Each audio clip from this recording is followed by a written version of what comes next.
Okay, guys, here we are. Welcome to week 2 of Vector illustration or Illustrator for our purposes.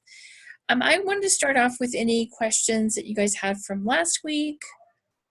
So I'm still grading. I got the stuff, assignments and assessments graded for section 2. I got assessments graded for section 1 as long as it came in on time.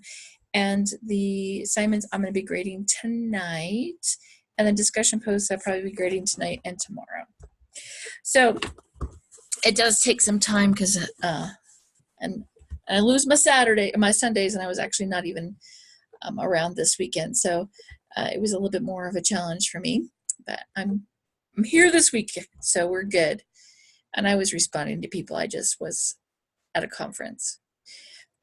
So I'm guessing no questions. You guys are good. Nothing burning.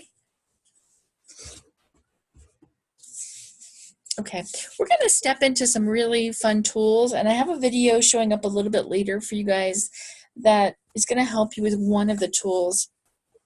It's a newer one, and I think, sometimes something that happens to us, and I was mentioning that in some of you guys' discussion posts last week, part of what happens is we get a little stuck sometimes, and we get introduced to something, and we may not update the version, and it's a little frustrating because you might go in and work with Illustrator, and I'm teaching it, and I'm like, and then right here's the tool, and then the tool's gone.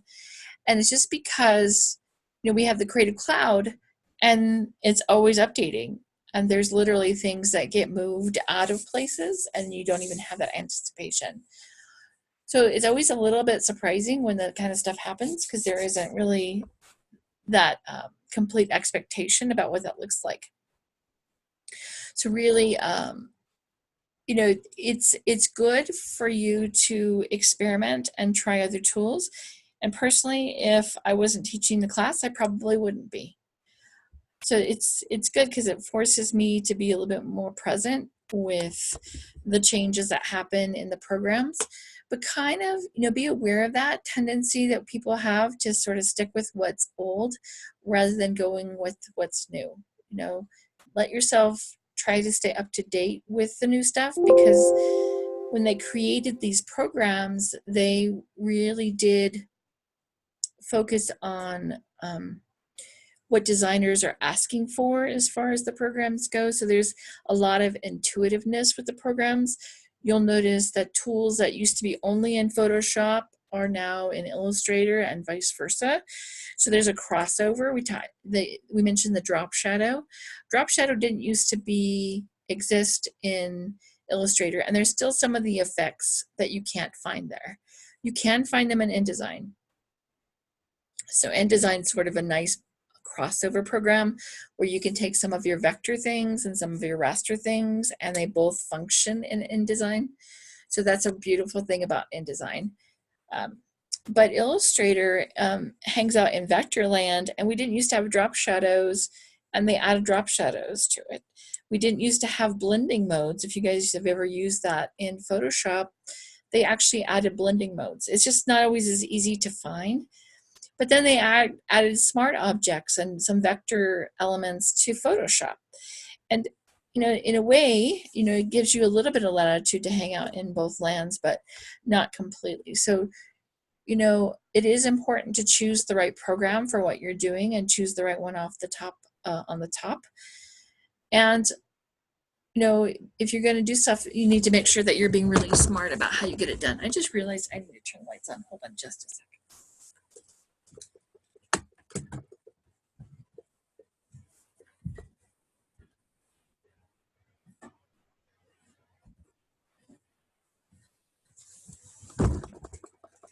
Since the sun goes down so early, I'm going to be sitting here in the dark pretty soon here, so make sure I'm in a good environment so I can see what I'm doing.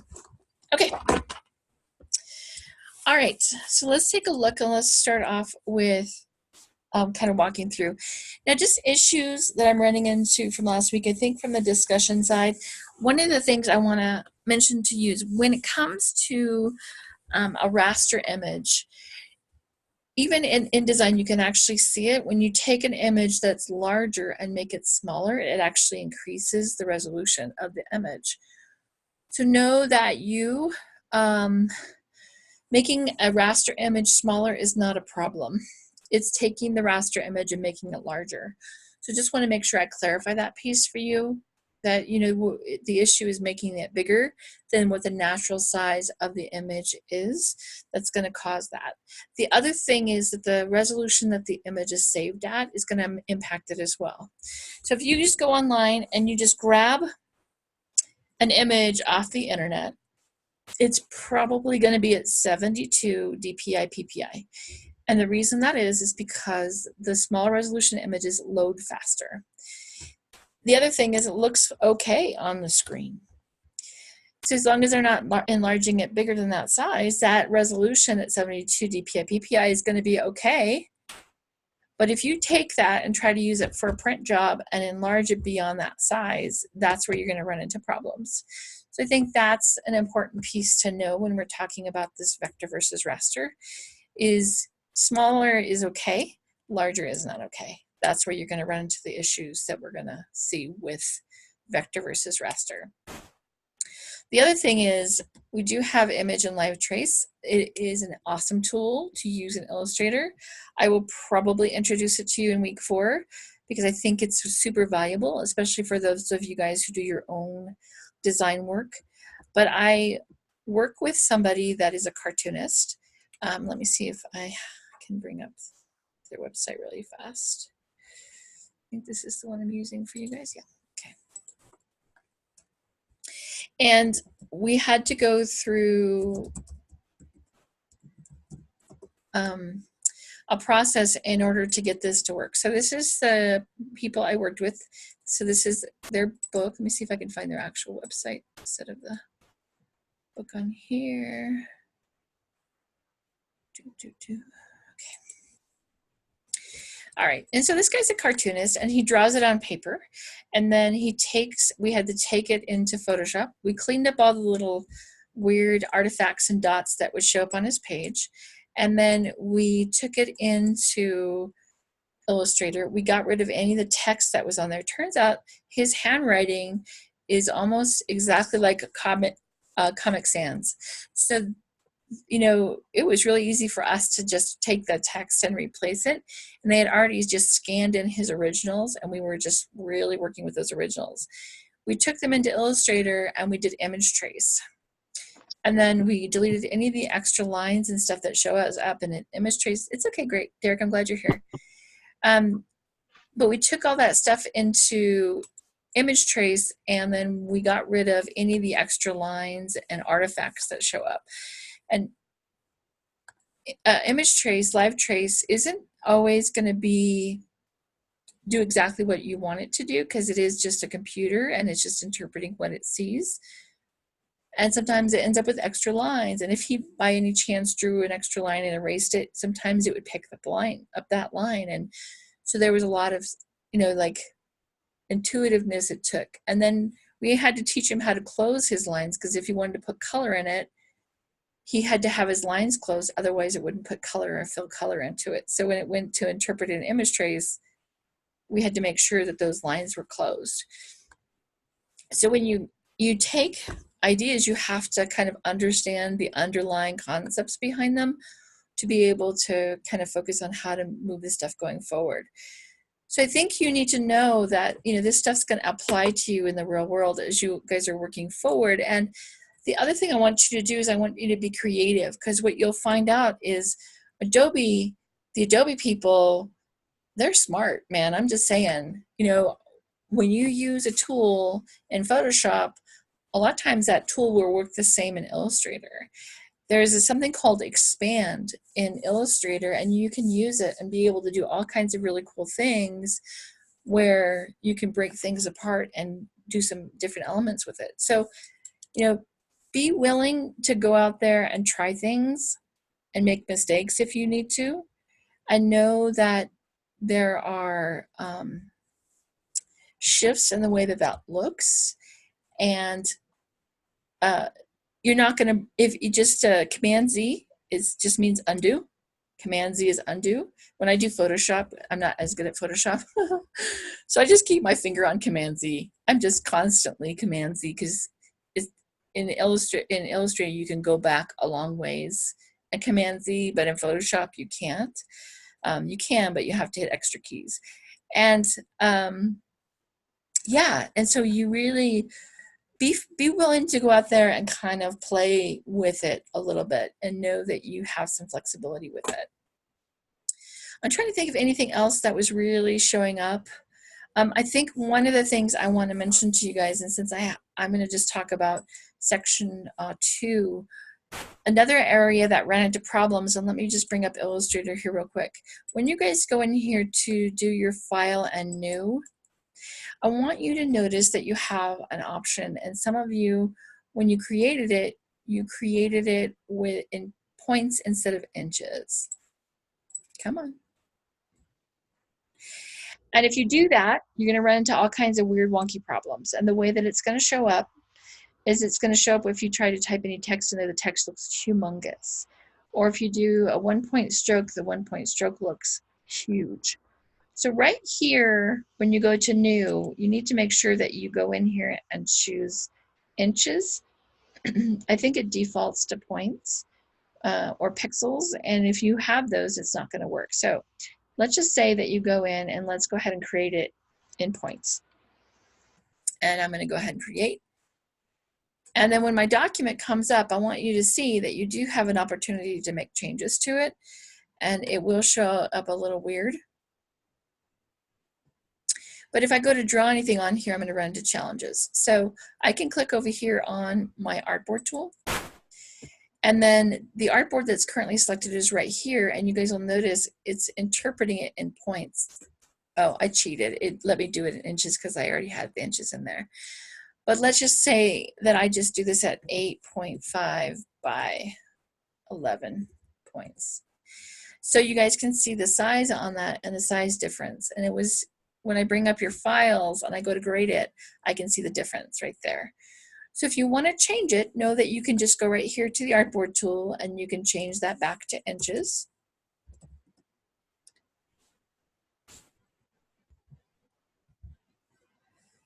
And then I can also do it here from File and Document Setup.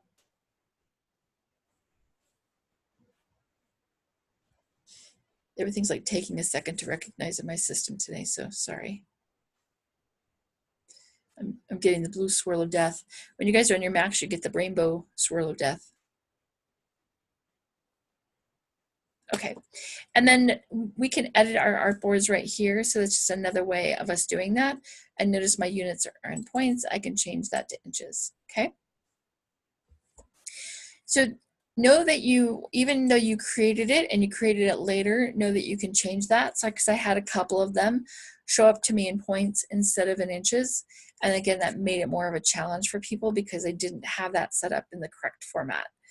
And then it's going to make, you know, when you go to do your rectangle and your circle that are supposed to be in 2 inches by 2 inches, then they're in points instead of inches. And then you end up with a kind of a cavalcade of issues that happen down the road. So if you guys have that, know that I allow people to make corrections on their assignments and resubmit them, and then it may or may not earn them some additional points. But I do like to have those by the Saturday the following week. If you want help with those, when I do the multi-sessions on Tuesday and Wednesday at so 5 o'clock. So this one starts at 4 p.m. my time, Mountain Standard Time. It would be 5 o'clock Mountain Standard Time, or 6 o'clock Pacific, or 4 o'clock Central, or 3 o'clock Eastern. When you guys do that, know that I'm here and I will be willing to work on any of the work. So I can work on week 2 and I can work on week 1. So know, and then next week I'll be able to work on any one of those weeks. So if you would like to make improvements on those, then let me know, and I'll have you resubmit those for me. Any questions on what I just covered?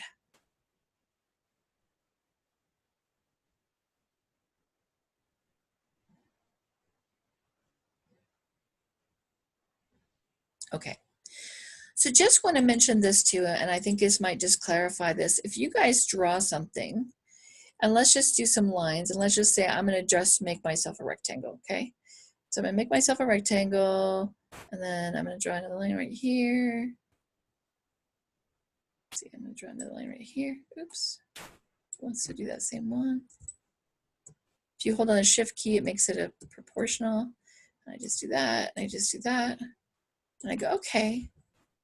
Well, what I'm going to do is I'm just going to move those lines next to each other. And I just like that line tool because it's cool. And I just want to do that. And then I'm just going to draw that. And then I'm just going to make a square like this. Okay. And then maybe I'll pull this down. Push that in a little bit. Pull this down. And let's just say that I want to fill that with color.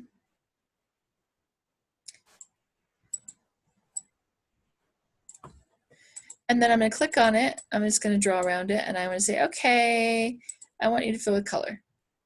And it doesn't fill with color. Here's the thing. I just mentioned to you guys that the shapes have to be closed. If there's anything open in these, the shapes won't close. I'm going to leave it the way it is. I'm going to show you guys that we can join those. I'm going to use the white arrow or direct selection tool. I'm going to go up here to Object, and I'm going to go to Path, and I'm going to go to Join, and I'll show you guys that we can close them. It is possible to do it. It's just better to use the actual shape to do it, okay? I want to go ahead and join these other ones too, even though it's closed. And obviously, it's better just to use the shape. But if you guys don't have that closed, it will not fill with shape. And so you're going to run into a little bit of a challenge with that. Does this make sense? Okay. So I think those were some of the things that kind of showed up in some of the work that you guys were doing this past week. And I hope that that helps clarify some of those elements. All right. So we're talking again about raster versus vector. We do have the tool inside of here to convert it, but again, it's not just that it's pixel based, it does have to do with resolution, the resolution that the image was saved at. If it's going to be for print, it's generally going to be at 300 or a high resolution PPI, DPI. And then if it's just found on the web or it's going to be viewed on the screen, we'll generally just do it at 72. And that's more because it will load faster. And the screen doesn't need the same density of image. And think about pixels and resolution as being information. So how much information is stored inside of those pixels? So if you have a larger or higher resolution image, it's bigger. It's a bigger file. It's going to take up more room. Vector, when we hang out in Vectorland, Vector gives us the chance to kind of work with pulling lines and keeping these shapes, and it works off what they call the Bezier curve. And when we draw something and we enlarge it or we make it smaller, it uses mathematics to figure out what that's going to look like and how to keep that curve at the same level depending on what size I have it at. So besides Illustrator, what can I save it in that's going to allow me to keep it vector? What can I save it in? What format? Does anybody know besides Illustrator format? If I want to keep it in Vectorland. InDesign, yes, you can keep it there. It won't, I mean, if I want to save it out for someone to look at. You're right, Jeremy, it will stay vector in InDesign. Yes, PDF, yes, good Derek. PDF is actually your friend. And although everything will not pull in a PDF, most people can read a PDF because Adobe offers the reader for a PDF for free. So most people can view a PDF. And then a lot of times you can keep it in that form. Another thing to mention when we talk about vector versus raster, and I mentioned it in some of the discussion post responses I gave you guys, if you keep the files in their native format, so in an AI format, in a PSD format, or an INDD format for InDesign, you can share those files across the different platforms And Adobe does a really good job of allowing you to pull in a PSD file or an AI file into InDesign with no problem. You can pull a PSD file into Illustrator with no problem. So they will talk to each other, and you can literally make adjustments inside of one and then update it in the other. So when you guys go through and you take InDesign, that might be something that you might want to notice as far as how you guys do that. So when we talk about workflow, when we talk about working with other designers, when you guys might be in situations where you're working in a company with multiple designers, then you want to make sure that you're doing what you need to make sure that your layers are named, to make sure that your files are put in formats that other people can take and utilize if they need to, so that you guys can work on that stuff going forward. So it's really important that we understand what we're working with and know that having the native file for something, I highly, highly, highly recommend as you guys go forward that you keep the actual files for these, because when you guys take the portfolio class at the end, a lot of times they have you go back and look at some of your previous work and rework it. Now, you're not going to probably want to do some of this early stuff that we're doing, but when you guys go to do the week 4 stuff in most of your classes, that's a little bit more creative, and those might be things that you might want to use for that final class. And as you guys go through your classes too, you can be posting some of your work on your, I think we have, it's Behance, right? Am I calling it the right thing? Behance?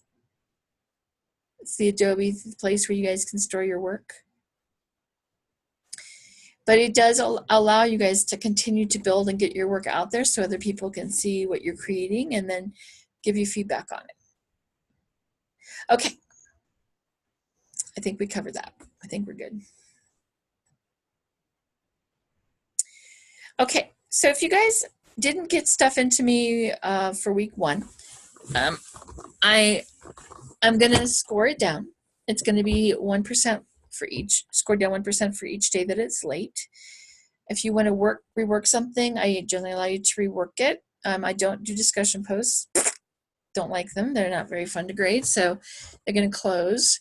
I do allow them to stay open until next Saturday. So for week 1, I will allow the discussion posts to stay open till Saturday, but they will close, and I don't want to go back and visit them again because they're not very fun to grade. So there's the truth. PDF is the best option because it gives you the option to have vector and raster, and it will save the vectorness or the ability to resize a vector image if it's saved in a PDF. So that's one of the reasons why it's good. If you take it, and most of the time people go, oh, you need to give me the JPEG of that. Well, once you turn it to a JPEG, it's now raster. It's just been rasterized. So if you want to make changes to it, you have to go back to the original Illustrator file and make changes to it. And don't think that you can just pull something in that's raster and stick it in Illustrator and then save it as an AI file. And it's like, no, it's raster. No, it's not.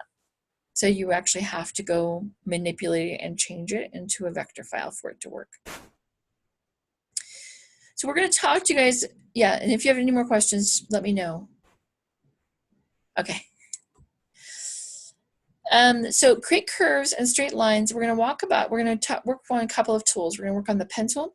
We're going to work on the pencil tool, and we're going to work on the curvature tool. The curvature tool is newer to me. I pulled some videos and they're going to show up to you guys about 7 o'clock, so about an hour after we finish the class.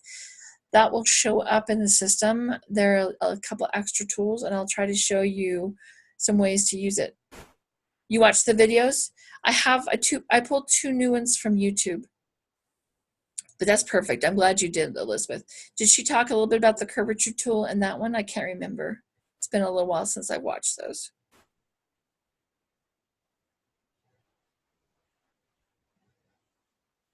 So did you watch the ones from lynda.com? Or did you find other ones on YouTube? Okay. I don't remember what they're all covering. It's been a little while since I've been in there playing on the tools. Okay. I brought you guys up some new ones. I think they're both good ones just to show you a little bit about the curvature tool. The pen tool was like the thing that you used for everything that you want to create it, when to create. The three I just said, okay, perfect. But the curvature tool is probably going to be the one that you guys end up using. It's the newer one for you, but pen tool is my standby. And I will also say to you, when you guys are working on this week's assignments, you will keep your hair if you use a mouse. And it's great to be a master of your trackpad, but it can be really a big challenge in doing the pen tool and the curvature tool if you guys are trying to do it on just a trackpad without a mousey or a Wacom or tablet. So just know that, yeah. And I know with the Macs that you guys have to have a special Bluetooth mouse. Yeah. And if you guys are on PC, then you can just use any mouse. Sorry, I know that's an extra expense and challenge for you guys, but you might just check out the tablets as well. It might give you an opportunity to see some other choices. Okay. Are you allowed to use the tablet? I don't think it matters what you use to do the assignment. I mean, if you have Illustrator on a tablet, you like the curve tool? Good. I'm glad, Elizabeth. I think your generation's going to grow up with it and you're going to be really comfortable. Yeah, if you want to use a Wacom, for sure. Yeah, go for it, Amy. I've heard it Wacom and I've heard it Wacom, so whichever way you guys want to go. And I have one. Mine was from 2003, and it kept dropping extra points into what I was doing, so I had to stop using it. But I have a larger one, so I have a small one and larger one, but they're old. Oh, that's cool. I'm glad that you're able to get that mouse to work. So Elizabeth says that her mouse works from her laptop, from her tablet. So yeah, that's excellent. Okay. So you kind of notice a little bit of repetition in how they're doing this. They had kind of doing some of the same things where you have scenarios, and they're doing that with this particular discussion as well. So you've been asked to create a project that includes typography, and it includes multiple colors, patterns, and some images. So how would you change your workspace? To find 5 or more panels, I'm going to kind of walk through some of those for you guys today that you would add or group together to close. Based on your research, custom workspace, what do you think would be a good idea to create? Do you think it's a good idea to create and save unique workspaces? And how many workspaces do you want to save and why? So let me go hang out in Illustrator for just a few. And let me talk to you guys about this first. The first thing I want you guys to notice is there's 2 things that change. Well, there's 3 things. The toolbar over here will change to some degree. The panels will change the most. And if you have an application bar, this will change depending on which workspace you have. So I'm going to use the already created workspaces here, and I want to go through it and let you guys see sort of what's going to happen as we go through this. So what you're going to notice is the panels over here on the side. So I just chose automation. So you guys will see that it gives me some swatches. It gives me some color elements up here, brushes. This one's for symbols, stroke, gradient, transparency or opacity, and then this is artboards. So you'll see that this is going to change depending on what you're trying to do. My toolbar over here just became simpler. And know that now you guys actually have ways of changing your toolbar as well to set this up the way that you want it to be. So I think that's down here under these 3 dots. And I think this gives you, yeah, you guys can actually choose which tools you'd like to have over here. Now, I have a fondness for certain ones. I have an expectation about where they're going to show up. And so I don't necessarily like to have these change a lot, but you'll notice that you will have shifts in those. So Essentials, this is the one that's defaults. I think when you guys go to set this up, you'll notice that the application bar up here goes away. But what they have in its place is this Properties panel. And Properties panel kind of replaces the application bar at the top. I like both. So to me, I like both. You'll also notice that your toolbar over here is going to change. Again, your information over here changed. So not my favorite. I don't have enough tools there for me to make me happy. So you'll see that the one I usually stay on is Essentials Classic, but I'll go past that one. I'll come back to that one at the end. So we're just going to go to layout. So this is just basic ones. What you'll see here, these are all ones that deal with typography. These ones right here. So these are our character and paragraph, and this is character and paragraph styles. More important in InDesign, but if you're doing a lot of work around print, this might be helpful to you. Then we have some color information here. This is more like where things are sitting on the page, stroke, gradient, layers. And this does give me an application bar back. So I want you guys to kind of see that what happens here as we go through this is that these elements will change mostly over here, and then you'll also see the toolbar over here is staying pretty basic. So I'm going to go back and hang out in Essentials Classic. This is my favorite place to be. If you want to look like mine, then you stay in Essentials Classic. I'm just going to close that out so I don't have as much stuff sticking up. And this is what mine looks like. So let me talk you guys through some of what I have here. If you want to add them to them, you can click right here on Window, and you'll see that you can add some. So I'll talk about some of the other ones that I personally like to use and I use often. I'm going to leave properties open as I talk. Maybe I won't because I can't see the stuff. Okay, let me talk through these right here. So this one right here is going to give you a color guide, and you can open this up. And when you go to choose a color, let's say that I have a shape selected on my board, I can go through here and choose a color from here. So this gives me an opportunity to choose colors. The closer I get to the bottom, the more black it is. So that's called shading. And the closer to the top it is, the more white it is. That's called tinting. So shading, darker, tinting, lighter. And so depending on where you click on here with your eyedropper, it will create different colors. Now this is a really cool tool right here. This is called your color guide. And whatever color that you have selected, let me choose something that's not black in here so you guys can actually see how this color guide works. So what they do over here, and you click on this, and let's just say that you're working on a project and you're having a hard time figuring out what colors might go together. So y'all are familiar with a color wheel, yes? And that complementary colors are generally on the opposite sides of a color wheel. So I live in Denver, so the Broncos, I know. It happens that orange and blue are on opposite ends of the color wheel, and you'll see that red and green, Christmas colors, are on opposite ends of the color wheel.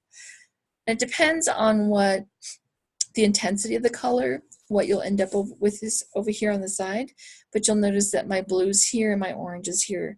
So you have different options here. I have analogous colors, I have monochromatic colors, I have triads, I have tetrads. So these are colors that kind of can go together that you can kind of choose. So maybe if you're stuck and you're having a hard time thinking through, you can kind of choose a color and come back here and maybe look at what other options that they have under here and maybe come up with a color scheme that you might be able to use for your particular design. I have a secret. One of my secrets is that when I pull in an image, I will use an eyedropper and pull colors from my image to use in text and for borders and things to make it look like it all goes together. And people don't know why it looks like it goes together, and they're looking at the colors going, well, that's kind of an interesting choice for color. I'll see if I can, I wonder if I have, I don't remember what I created it in. I think I created it in InDesign. Maybe next class I'll bring it up. But I just did a brochure for a goal setting workshop I'm going to be doing, and I took an image of a walking path and I pulled greens that were from the image, and I did my border and my inside color from the colors that were in the picture. And again, people don't necessarily know why they like it. They just go, oh, that's kind of interesting color choice, you know? Yeah. So here's my swatches. So again, you can choose from here. So some things to notice from your swatches, and you'll notice that a lot of these tools will group together. And there, if I, when I do this, I can pull them off. So if I want to, I can take swatches and just yank it off. I can put it back and just slide it back in there again. I can reorder things. So don't feel like you are stuck with anything. I can regroup things together in a way that makes sense to me. And if for some reason you get in here, and I'm not sure why it happens, but sometimes you get in here and there will be no color. You can go down here to your library, and you'll notice that the library is in a lot of these windows, and it's going to be a different library depending on which panel you have open. You guys can go down here to where it says default swatches and choose print or choose web, and you can get a whole nother color choice. And this does give you, if for some reason it disappears, you'll notice this matches that one because that's the one that comes up. This is the default swatch for print. If for some reason it goes away, know that you can go down here to your library and go to your default swatches and just grab the print one to get the same one again. No idea why it disappears. But another fun one that's in here is the gradient ones. And I like the ones that are the gems and jewels and the fruits and vegetables. And they're really fun to kind of work with. So you guys can kind of pull those in. It's a great place to start. So if you want to add a lot of these, you can play with those. I'll come down here. I'll leave that there, and we'll play with some gradients in just a second. Then I see I'll have the brushes. So again, I've got the library for the brushes. I can go in there for the library. If I don't have, you click on the menu on this one, and it's the flyout menu for just brushes. So I can open the brush library again.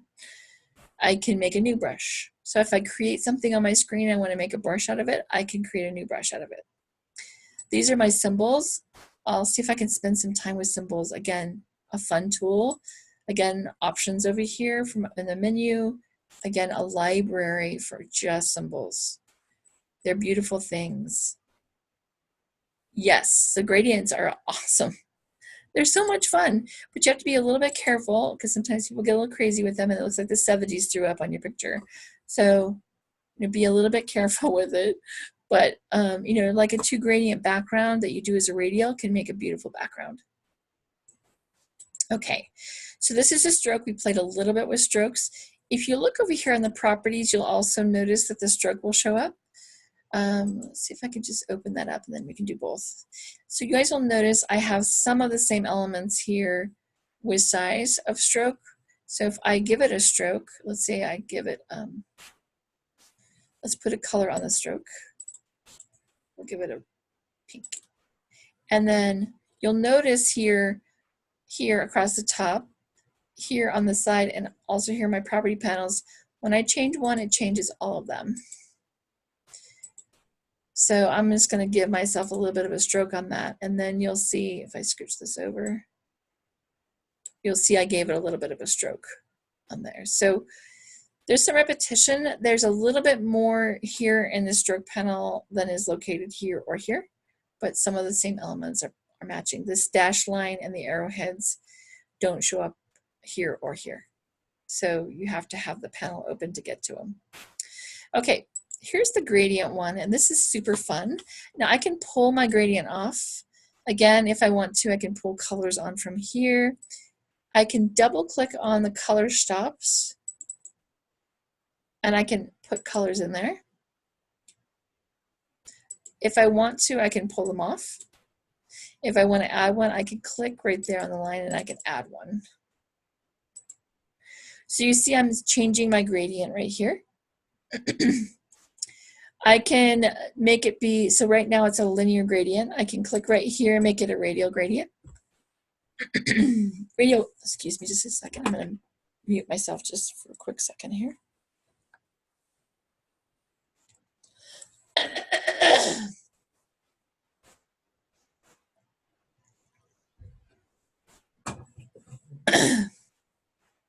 Okay, can you guys hear me?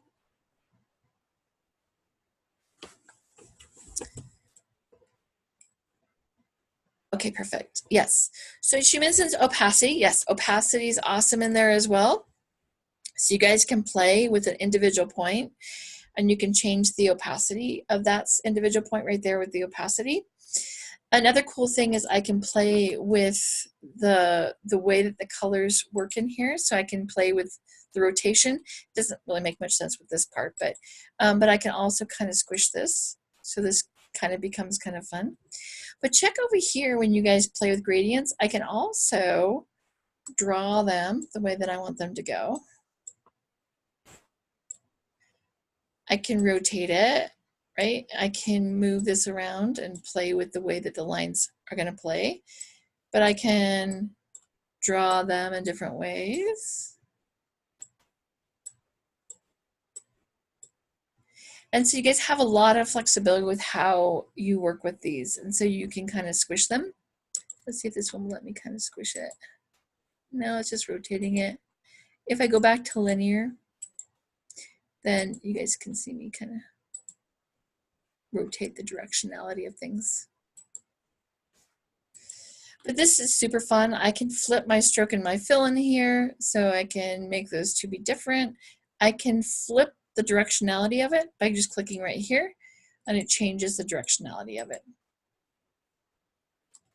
So you guys have a lot of toys in here.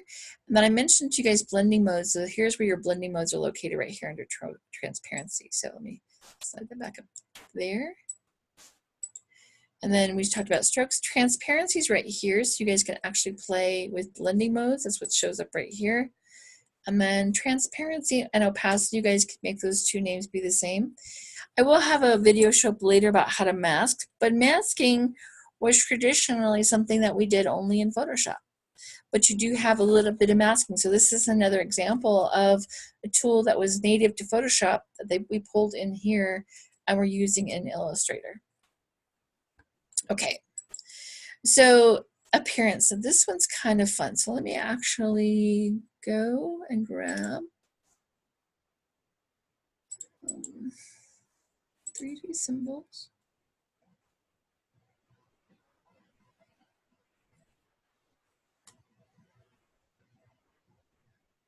Oh, my computer doesn't have enough memory apparently. Let me see if I can grab something that's simple. Let me just do a, let me grab a symbol off of here. Nope, my computer won't let me do it today. Sometimes it just depends. Okay, I have a little latitude here. Okay, I'm gonna come up here and I'm gonna break link. And then right here in my appearance panel, what it allows me to do is it allows me to take a look at the elements that are part of that piece. And I'm not sure if it's gonna let me play. You guys might have to try this on your computer. So do the 3D one, and it does give you the option to play with 3D. And I'll play a little bit with 3D with you guys just to give you a flavor for it. It's so much fun to play with. They have a little bit of 3D showing up in Photoshop now. It is kind of a little bit more of a vector thing. And then we don't really have 3D as a program like 3D Studio Max or Cinema 4D, which is the one that I learned when I was going through school.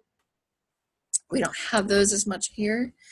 But notice that when you guys click on something, let me just do a regular symbol then. It's not going to play nicely with me.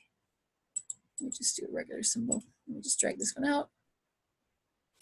Okay, let me see if it will let me.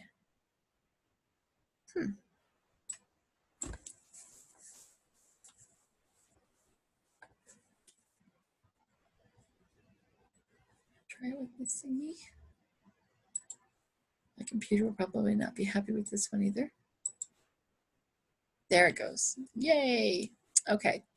So what this does is it breaks down the file that you've created, and you'll see that you have a feather effect, you have a transform on here, you've got some gradients. I can play with the color that's applied to it. It's not actually seeing it on here right now, so it makes it a little bit harder to play with. But if you did create something that's 3D, I can go back and manipulate a symbol. Let me go back to my 3D house. Maybe it wants me to not break link. Nope.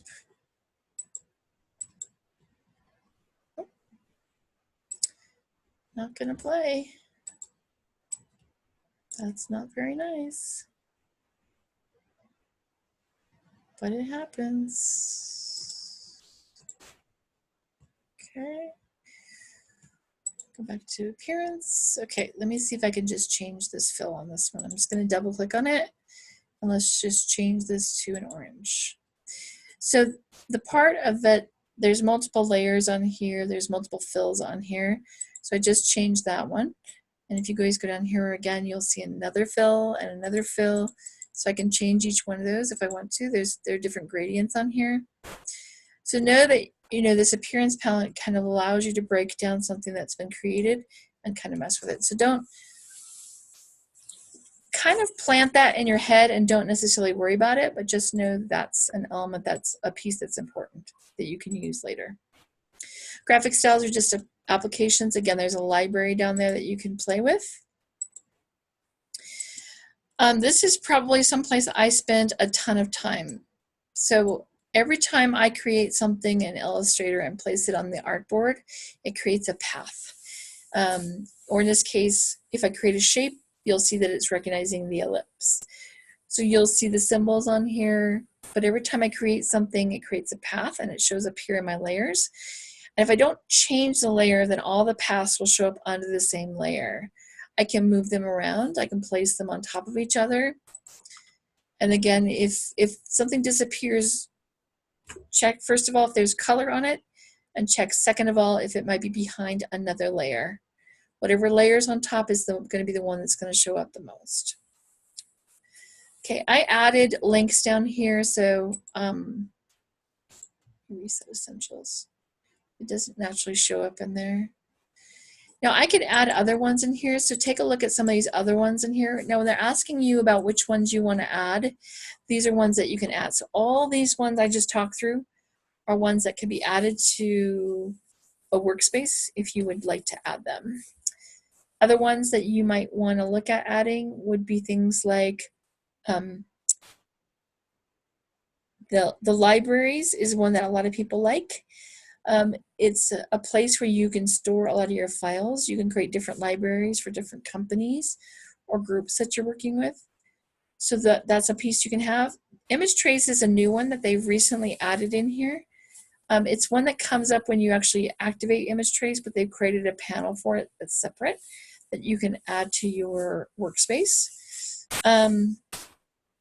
Magic Wand is another one. Navigator used to be a natural part of Illustrator. Excuse me. Hold on.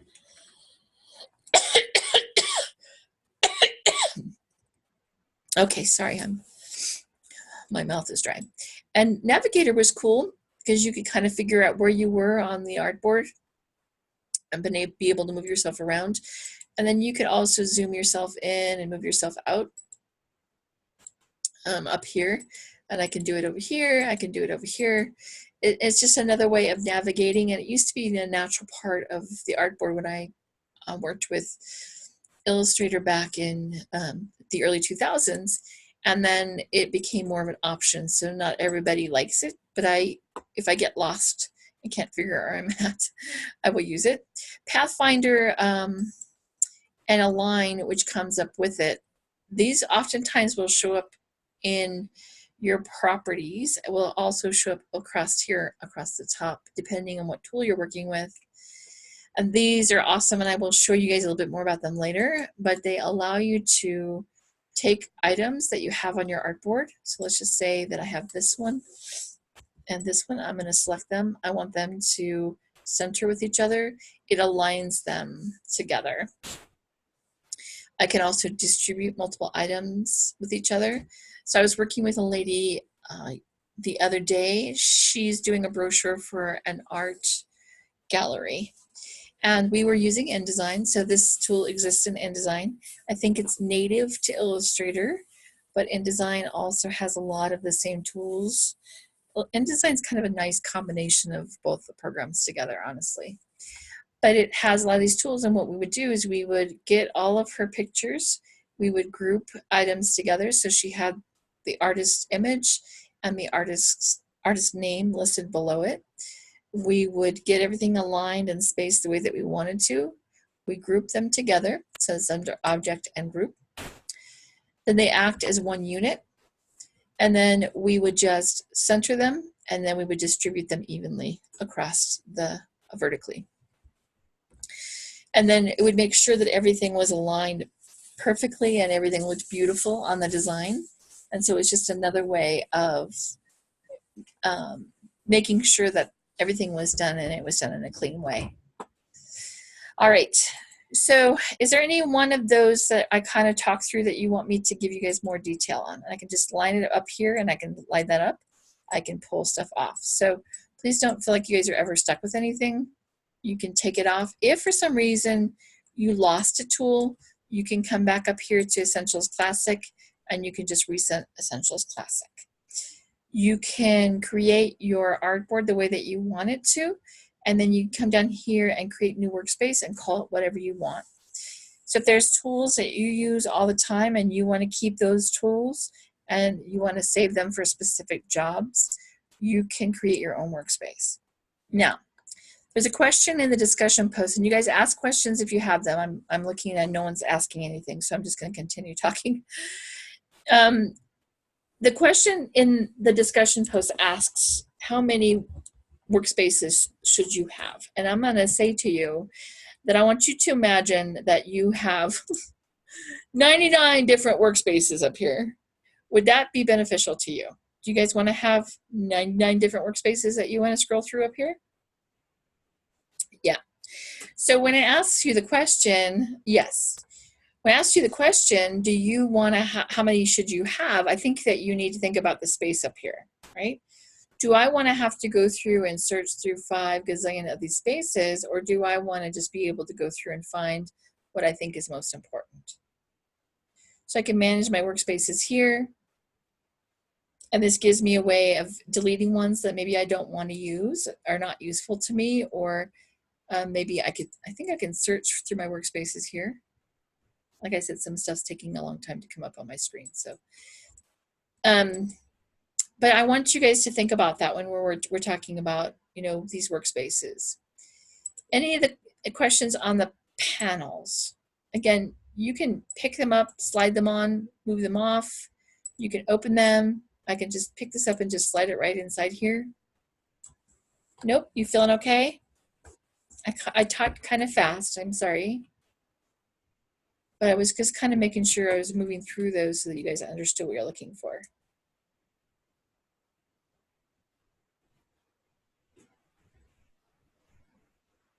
Okay. So that's the big thing on the discussion. So how would you change the workspace? It's asking you, you've been asked to create a project that includes typography. Let me go back here just real quickly. And I didn't actually cover the typography ones. So if you go up here into Windows and you go down here you have to go down a little bit further, and you go down here to type. If you click on character, it brings up paragraph. So you'll also notice if you're working with type, if you're using Essentials Classic, the toolbar here will change, and also your properties here will change. So if we click on type here, and I do something and I put some type in here, you'll notice that this changes over here. My properties panel over here changes. My panel up here across the top changes, and then this is another one that's sort of duplicating it. If you want more options, there are more options here to really work with your type, okay? Paragraph has to do with the alignment of the text. So do you want it centered? Do you want it left aligned? Do you want it justified? This deals with indentation. This deals with the space on the first line, whether you want to have it hyphenated or not. I think drop cap is also in here. You can do a drop cap. I think that's indentation for the first line. I'm not sure where drop cap is. I would have to look for it. I could find it, I'm sure. Oh, right here. All caps. And a lot of this stuff, this is all caps right here. This is small caps right here. This is superscript. This is subscript. This is underlined. This is cross out. So you'll be familiar with these, and they'll also oftentimes show up across here. but probably the program that I'm going to use text in the most if I have a high text job, and certainly if it's going over multiple pages, I'm going to go to InDesign to do that job. Illustrator is more going to be for creating things, for creating logos, but I am an Illustrator fan, and I also teach InDesign, so those are my two go-to programs. I don't spend as much time in Photoshop unless I'm going to actually go and manipulate an image. So it's not my favorite program for that. So I know some of you guys are in love with Photoshop, totally get it. It's just not my favorite, that's all. But here's a lot of the stuff for type and text. So if they're asking you and they're saying that they would like that, you might want to have character and paragraph available to you. So they're telling you what jobs that they want, and they're also saying that you're going to be dealing with colors and patterns. So if we look in here, I have these three right here that deal with, I'm just going to slide in there. They have these three things that deal with colors right here, these top three. So my color guide, color, and swatches. So I have that. And then if I need to align, I have the align tools, and they're saying patterns. So I don't remember if we have one for patterns, but there's a special, I think that there is, yeah. So I'll see if I can show you guys patterns. This is so much fun. We used to have an assignment that dealt with patterns. Super fun. So if I can show you guys that next week, I'll see if I can show you guys how to work with these patterns. If you like to create things that maybe might be printed on, create a background, or you want to do something like material where you create something and you create your own pattern on a material that might be printed later, this is a super fun option, and it gives you a lot of creativity, and you can create something and like just play with it all over the place. Does anybody else think this is a fun program? Does this look like fun to you? Or is it just me? Am I just the only one that's excited here? I could talk about it. I'm like, and then you can do this too. I know. It's so much fun. I'm like, sorry. Photoshop's awesome too, but I'm sorry, it's just not as exciting as Illustrator. Are you guys getting some ideas though when we are good? When we're talking about these panels over here, are you guys getting some ideas of that what you might want to have available depending on the type of job you're doing? Screen and print, this is probably your best one if you're going to be creating the actual print for it. Is it Brian? If you're going to be creating the actual design that's going to be put on the print and graphics for clothing, then this would probably be the program you want to use. Yeah, because again, it's vector, yes? And make sure I show you patterns, Brian, because I think that you're going to fall in love with this. Another thing to fall in love with when it comes to Illustrator. It's just I'm sorry. It's just the most fun program. Okay. So again, make sure you're kind of paying attention to the questions they're asking you on. So do some research. Probably the best place to go is go to Adobe. So I'll show you my post in there, and I give you guys a great post in there to take a look at that might give you a kind of an overview. But Adobe, guys, is a great resource for you to be using. I get the websites, I think they're awesome. And almost always on the Adobe sites, if you look over on the right-hand side in the little black area, it actually gives you the date that it was created. So another reason why they're good. So if you guys look in here, I'll try to post this along with the video that I post later today. I'll try to post this in here, but this is my actual grading rubric for the discussion post. So if you guys look in there, that might help you. I think grading, understanding somebody's grading rubrics can be super helpful for you to make sure that you're doing what I'm looking for and what I'm requesting. It might have changed a little bit since I created this PowerPoint, but I think it might be helpful for you guys going forward. Now the assignment that we're going to do this week, let me kind of give you an idea, and then we'll go back and actually work on it. So here's the week 2 assignment. There's going to be 3 artboards that are going to be involved with this. I'm going to also give you guys the PDF of it. And the reason I'm going to give you the PDF of it is if you guys look right here on this first page, the tools are listed here. So the first one you want to use the pencil tool, the second one you want to use the pen tool, and the third one you use the curvature tool. Now I opened this one right from your classroom and it doesn't give you those instructions, so I will post that as well. And then if you look at the way they did this in the layer, they actually created this layer right here as a template layer. So you guys remember how to, they actually didn't actually make it a template, they just locked it. But if you guys remember, I can click right here on the picture of it, and I can click right there on this lock, and I don't like to dim the image, so we'll just get rid of that. And you'll notice that it has the square there, and you can still turn it on and off. So that's that first layer. The second layer they actually did was this drawing layer. Oh, I think the butterfly's on that layer too. Yeah, the butterfly's on that layer too. And then this one is the second one. Again, I can just make this be a template layer. And if you guys just bring in the PDF of it, you can do the same thing.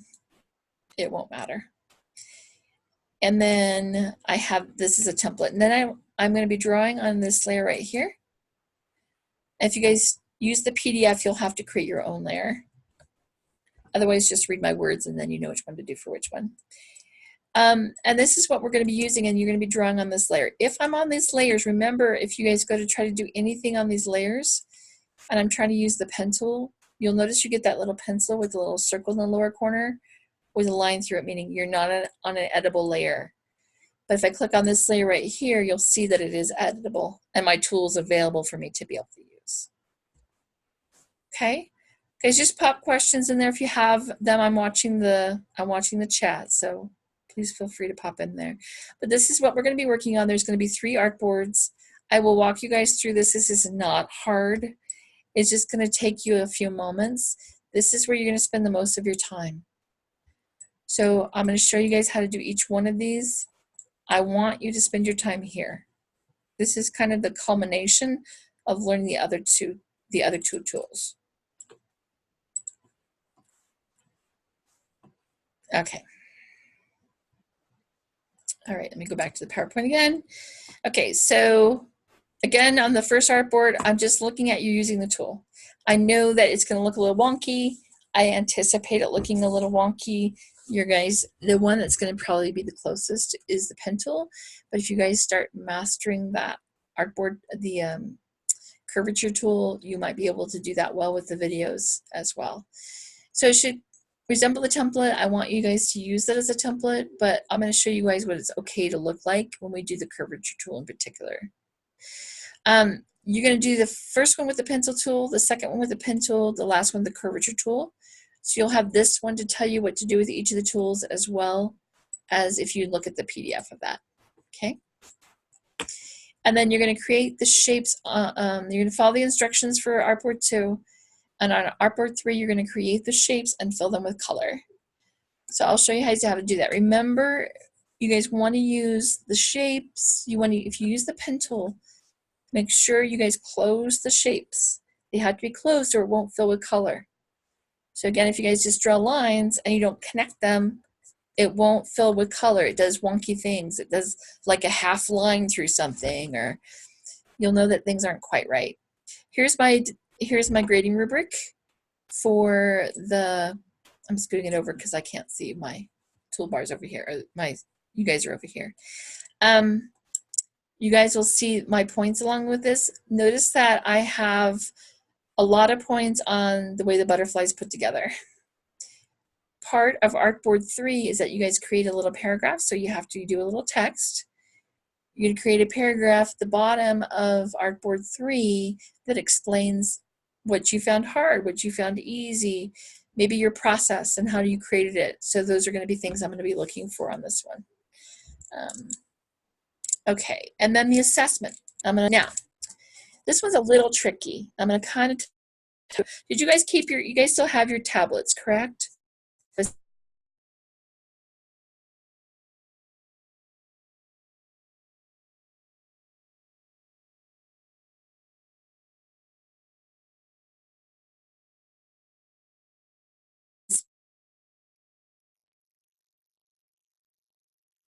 Is you can have the quiz questions. Oops, sorry, I must have bumped that. Can you guys hear me? Sorry, I bumped my speaker, my fault. Okay. So you can have the question on like your tablet, and then you can answer it below. And I'm going to show you why, because it gives you a paragraph at the top, and then it asks you multiple questions listed below it. And for me, I need to see the criteria listed at the top. You can take it as many times as you want. The idea is that you're going to read the information, and then you're going to answer the questions listed below it based on the information that's listed above. And I ran into a little bit of challenges with that when I took it. So I thought it was a little bit, I needed to see the paragraph the whole time. So you can copy and paste it maybe onto a Word document or something like that, maybe make it easier for you, but yeah. All right, so any questions before we go and approach that quiz? And then I'll spend some time just walking through the classroom just for a second.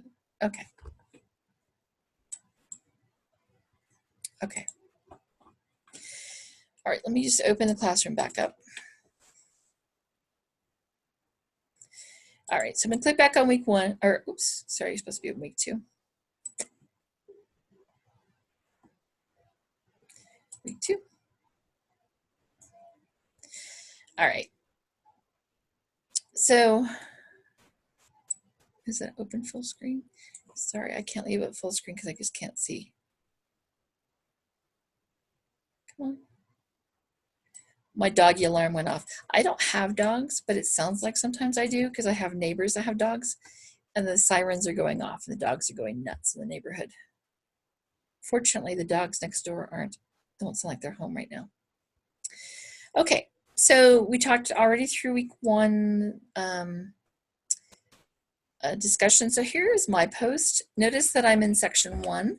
So again, if you made a post and you don't see your post here, notice this number if you're in 1 or 2. But the one is what I have up here right now.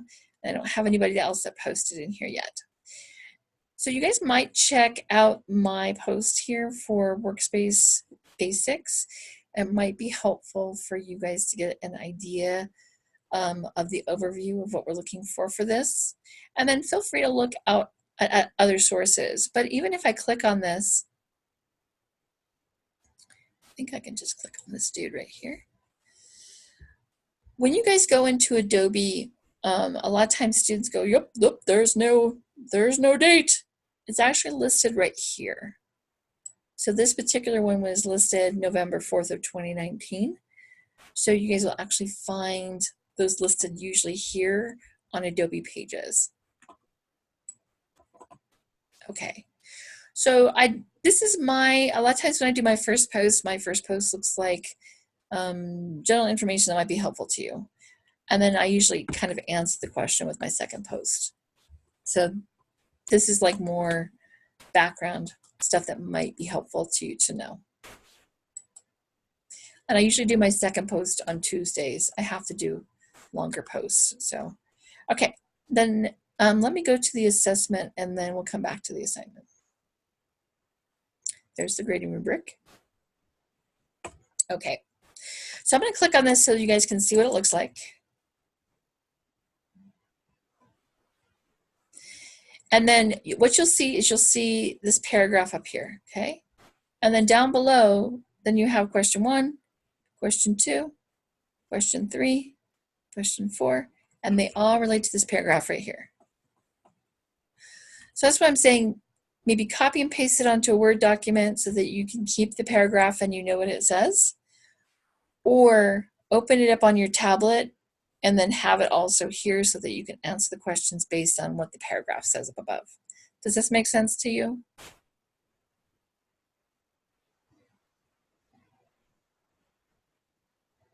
Okay, Derek gave me a check mark. Okay, all right, good. Okay, I just think, and you guys, again, you can take it as many times as you want. So, if you didn't get the score that you won the first time, go for it again. But you need the paragraph to answer these questions. It's called a didactic quiz. It's just a different way of doing the information. So it's a little different maybe than what you're used to. Okay, let me see if I can go back here. Nope. Doesn't want me to. It's mad because I'm leaving the page without doing the quiz. Okay, let's go back here to assignment. Let's just make sure we understand what the requirements are for this. Now you guys are going to be, so there's information right here. So here's information on the pen tool, the curvature tool, the pencil tool. There's a little YouTube video right here that's going to give you information. Is this the one you said you were watching, Elizabeth? Or did you watch a different one?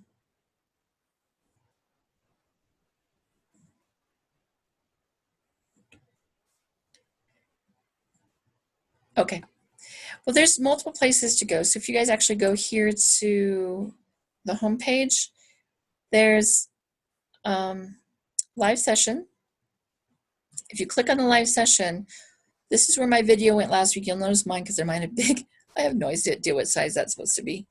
So I just let the default put it in. But you'll watch the video. So here's the one for this week. Is this the one you watched maybe, Elizabeth? And then when I'm done, I'll post my video right here. So there's this one. Dragons on the front, okay. And then there's also, if you guys go here under reading and videos, you'll find week 2 right here. And this is more of the LinkedIn learning stuff that they have in there. And this might be what you might have watched, I'm not sure. But you'll need to click on the Access portal here. And then I think this is where you watch them. Okay, good. So that's excellent because it's giving you the information you're looking for. So this week it's fills and shapes, working with color, complex shapes, pen tool. So, and curvature tools included with that specific one. Excellent. Okay. So let's go back to home. I have extra tools in mine when I have mine open, so I'm like, oh no. I have to think like a student now. Okay, so this video might be helpful. It might show you just a quickie. I think this one's, I can't remember who did this one. Shell did a lot of the videos in here, so Shell's the voice that you'll hear on most of the longer videos. And I want to make it be Craig. Oh, I'll think about it. And the way that you guys saved that, again, you're going to do the same thing with this. And then you're going to click right here to download the file. So it's a little tricky, but there it is. That's the one I have on my computer. Again, it doesn't mention that you're supposed to be using which line you're supposed to use the pen tool, which line you're supposed to use the pencil tool, which one you're supposed to use the curvature tool. So you can use the PowerPoint for that, or you can use my little one here. So it's pencil, pen, curvature. Pencil's the least friendly, I think, personally. You guys can see some samples each time that you want to see them by just looking here and see what it looks like. This is kind of what the pencil tool looks like. It's just not, yeah. And the pen tool should be relatively accurate. Curvature tool, if you guys use the videos, it'll probably be a little bit more accurate. And then this is what it's supposed to look like when you guys do this particular one. And then here's the Flutterby. Isn't that pretty? And then you guys will need to do a paragraph, and that's what that looks like at the bottom. So you guys have samples of your assignments in here each week that you can look at. There's 2 samples in there. Okay, there's the grading rubric. So here's your prompt. You're going to do the 3 artboards. You're going to save the file out in the proper format.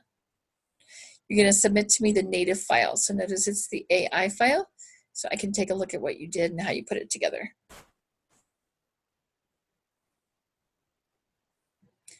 Questions on this?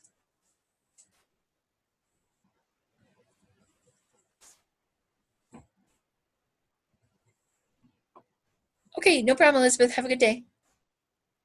Okay, all right, let's go play. All right.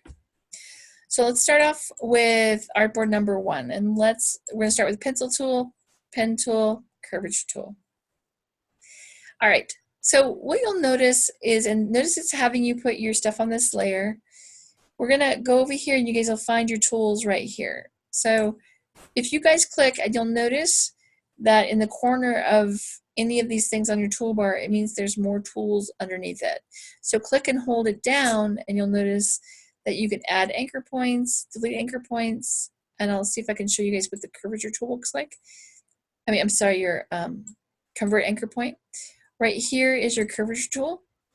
And then I think it's right, yeah, here it is. So if you happen to have the sharpen tool or the smooth tool or something else there, it will show up. But also notice that you guys can just hit N on the keypad to get this one. The pen tool is just P on the keypad. And this one's like a special like P and something. Oh, this one doesn't give me the hotkey. Let's see, there it is. Shift and the tilde, which I think is right next to the number 1 on the top of the keyboard. So you guys can learn the hotkeys for these. I do use the hotkeys for the pen and pencil tool. I don't really so much for the pencil tool, but I use the pen tool a lot myself. So I memorize that. So some of these are going to just be really beneficial for you to memorize. All right, so let's start off with the pencil tool. And I'm going to show you guys, I'm going to start in a spot. And again, you guys want to just kind of close it off. It might seem like it's intuitive because I'm just going to draw along. You're going to do all 3 of these shapes, including the eyeballs and little ears. Ooh, hee.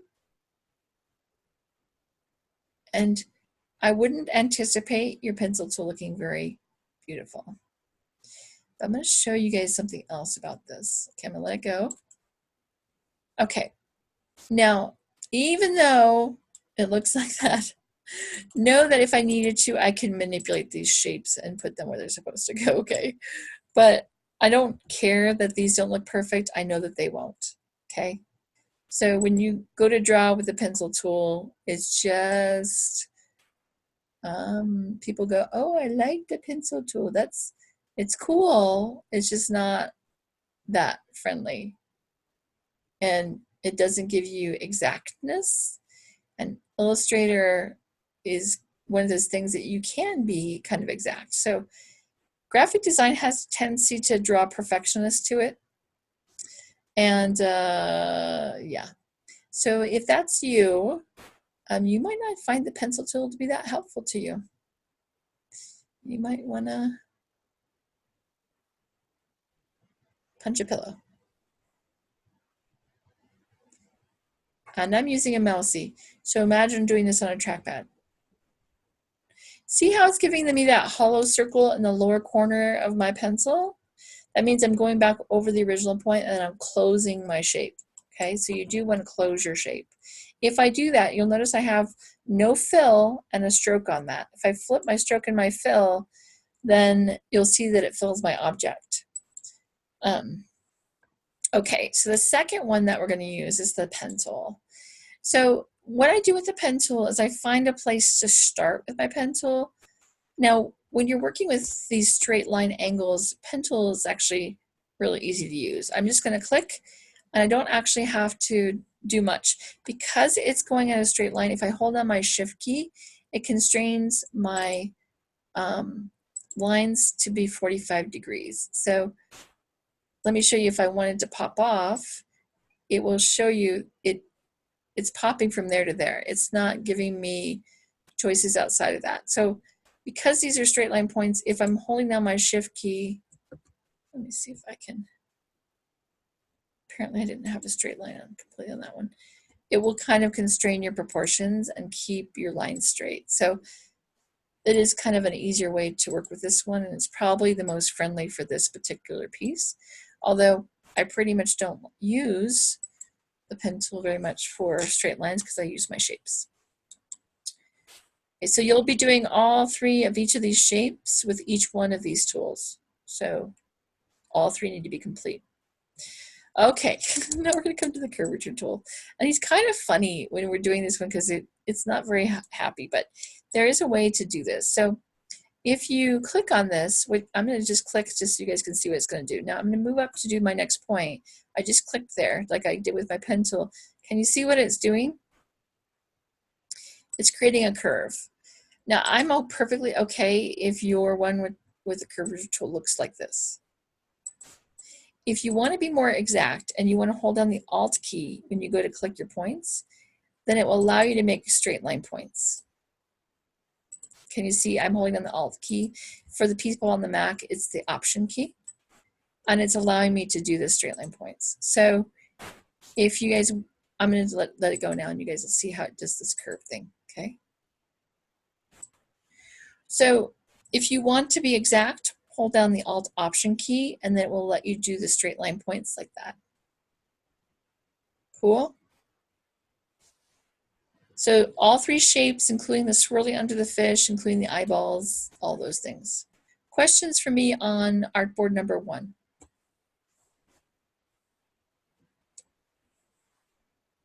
Okay. I'm going to hold down the Shift key. If you hold down the Shift key, it gives you the hand.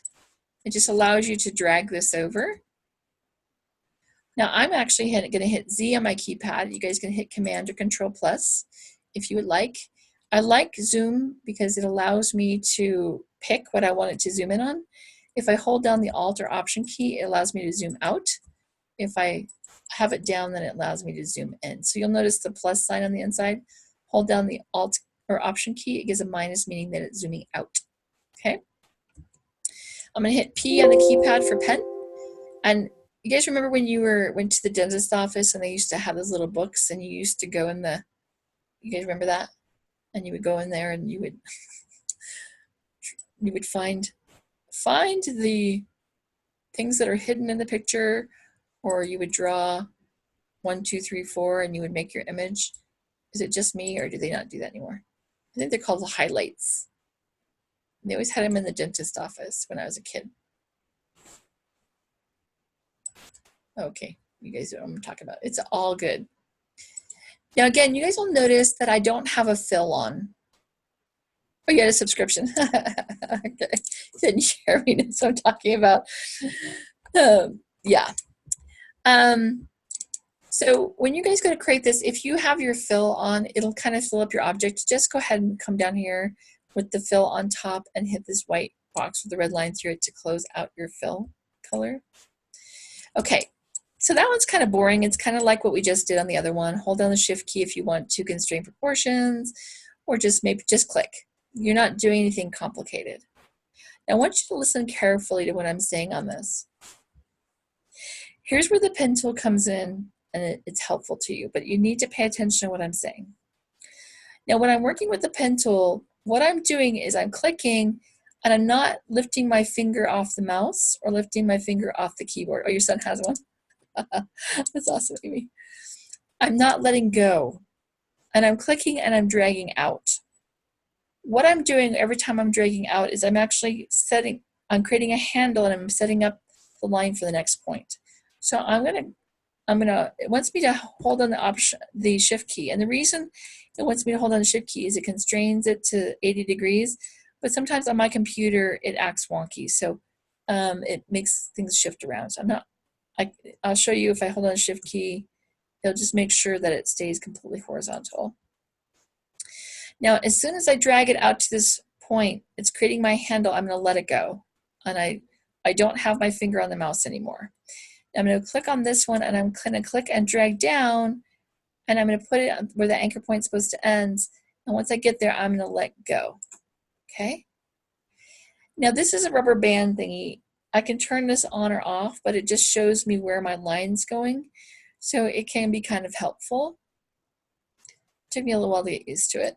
Click, and then I'm going to drag again. I don't let go until I get my handle to that point, and once I get my cursor to that point, I let go. Now this center point right here is called an anchor point. These ones on the edge are called handles. So I'll show you what this looks like in just a sec. I'm going to click, I'm going to drag up. I'm going to put my cursor on that point, and I'm going to let go.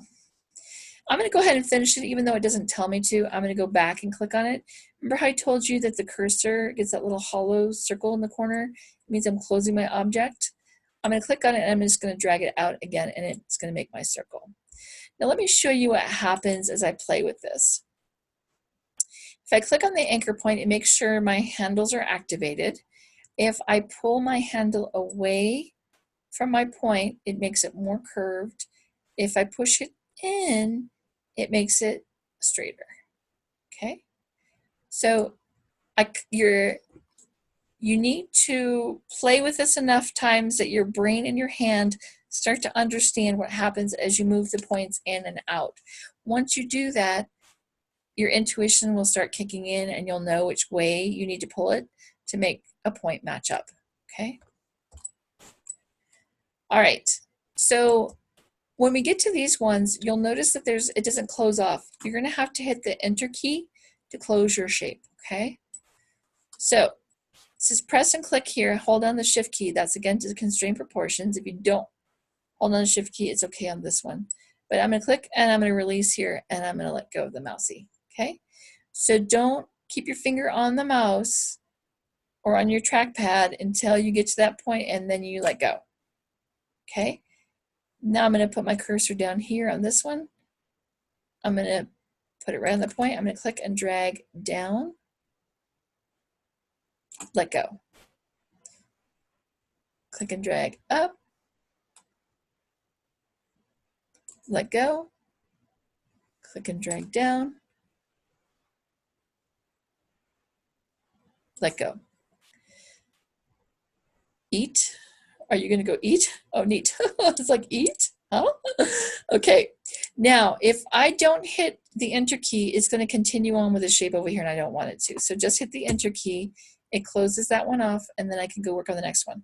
Hold down the Shift key, I mean the space bar, sorry, my fault. Hold on the space bar here, and it gives me the hand so I can move myself around, okay?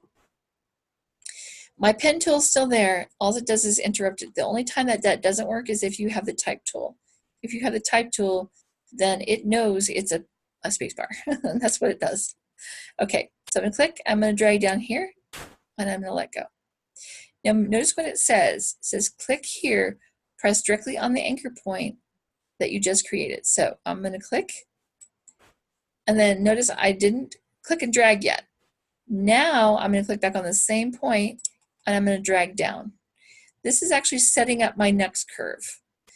So what this does is close it off and give me that shape, and then clicking and dragging down gives me the next one. So now I'm going to click and click again and click and drag down.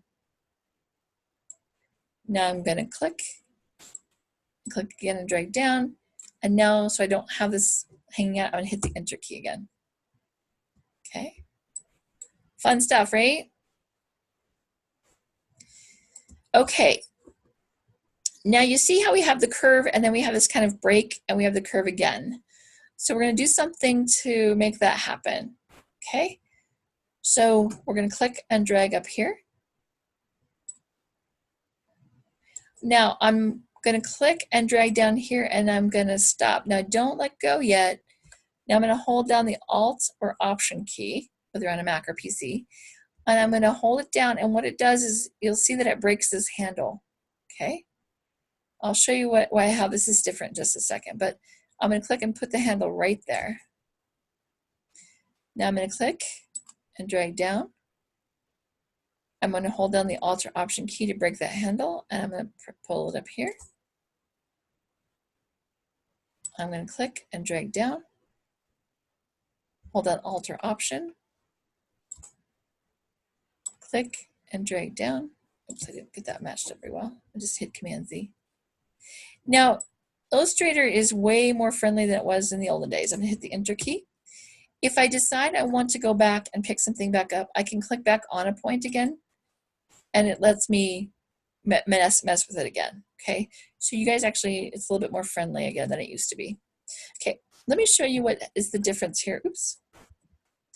Let me show you the difference between these two. So I'm going to go to my white arrow tool, and this is a direct selection tool. Allows me to play with my handles. Now if I click on a point, what you'll notice is if I move the top of this handle this direction, what you'll notice is the bottom moves counter to that. Come on, handle. Okay, so what you'll see is that the bottom also is manipulated by that. If I do it the other way, I'm playing with this handle, I'll do the same thing. I can go up and down on this side, but the bottom is still kind of being controlled by the left and right option. So let me show you what we did down here. What we did was we broke the handles.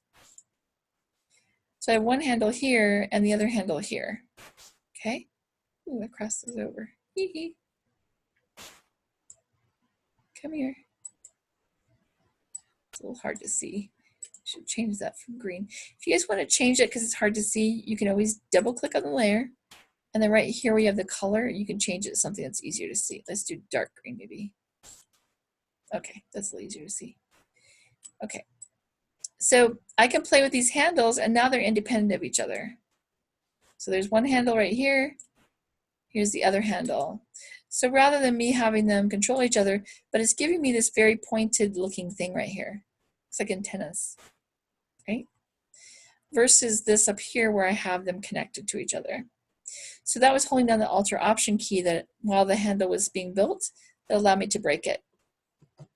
Now I can also make a change here. If I hold down the pen key, I can hold on the anchor point tool. I can take a point that is a straight line point and make it curved. So if I click right here on my star, I can click and drag out handles on that straight line point to make it be a curved line, or I can click on it again to make it be a straight point. So whatever point it is, if it's curved, it makes it straight, and if it's straight, it makes it curved. If you want to convert a straight line point to curved, you need to click and drag to create the handles. Everybody with me? Just pop in with questions if you guys want me to do something again, okay? Okay, I'm just going back to P for pen tool. All right. So what we're going to do here is we're going to now create straight line points and curved points. So you'll see a curve, straight, straight, curved. So we're going to click and drag up here. I'm going to create that curve by clicking and dragging down. Okay. Now that curve has been completed. I'm going to click back on the same point again.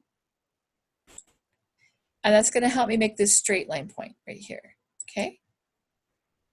Oops, I created an extra little wookie thing there. Click on that. Okay, there we go. Then I click back on this point. And now I'm going to click and drag down. I click back on the same point again to finish off that straight line.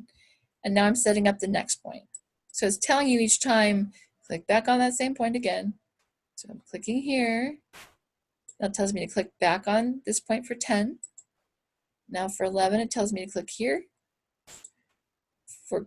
Now I'm going to click again here and drag up. Now I'm going to click here and drag down. And I'm just going to hit the Enter key to close that off.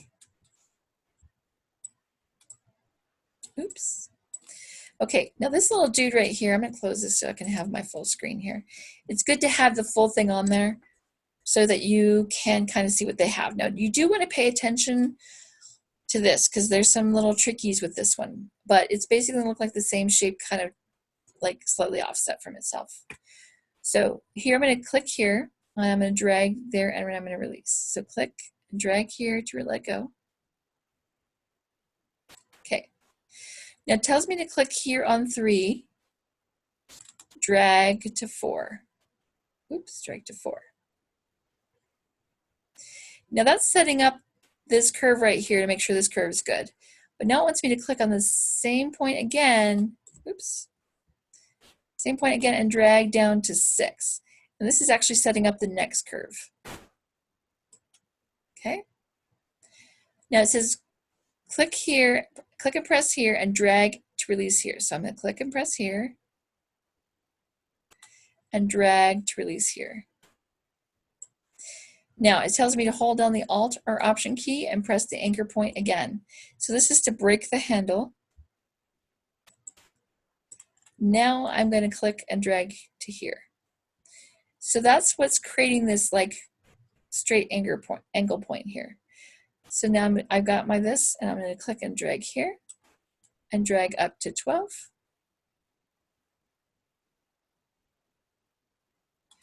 Now it tells me to, again, to click back on 13 on the same point again and drag to 14 to create the next curve. Again, I need to pay attention here to tell me to hold down the Alt or Option key. I'm going to click here. I'm going to hold down the Alt or Option key and drag it out to there and let go. So it kind of looks like the same shape kind of duplicated on top of each other. Everybody good?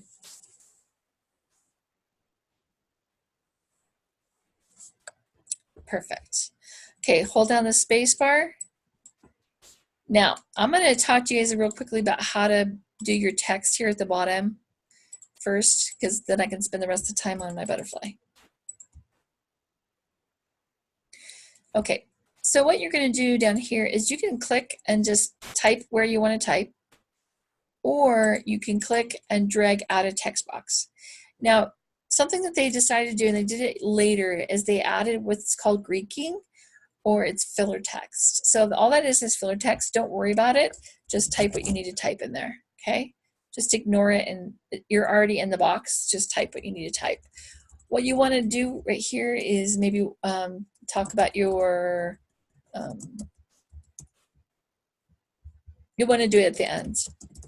Your process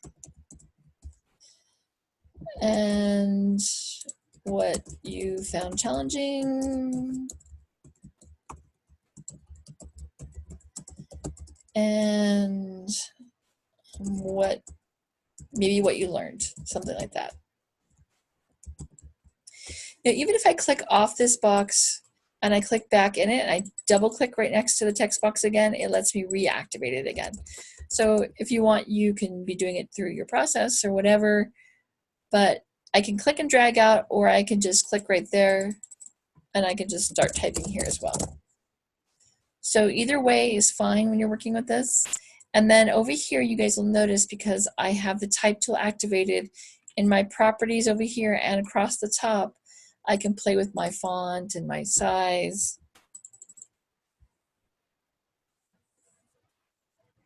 And make changes that I want to make over here. Questions for me on type or text? We'll spend more time with it later, but at least if you guys know how to type your text box, then we're gravy. Then we're good. Good. Okay. All right. Butterfly as a template. So what I want to do first is I'm going to see if I can kind of get the whole Flutterby in there for me. Now I can use the pen tool, I can use the curvature tool, I can use the pencil tool. I wouldn't recommend the pencil tool because it'll make you crazy. What is V/A? V/A is the space between letters. This only works if you're right between two letters. So let me show you. Okay, so if I have a word highlighted, you'll notice that my option for V-A goes away.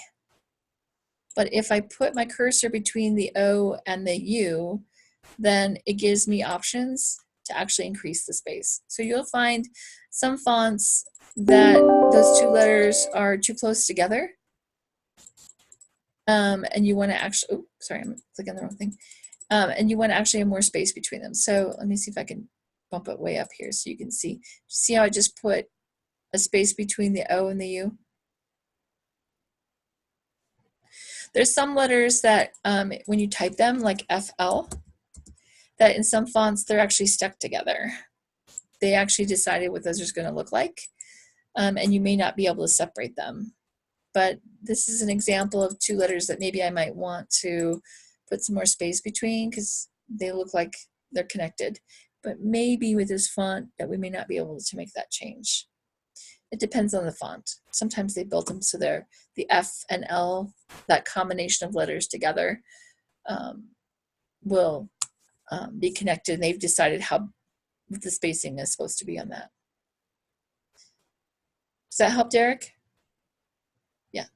And then this one right here, this is how much space you have between across the letters. So if you guys, can you see how it's shifting the letters in there? Let me do it more and then you can see it. So I'll do it 50. I'll do it 100. See how you get a lot of space between the letters?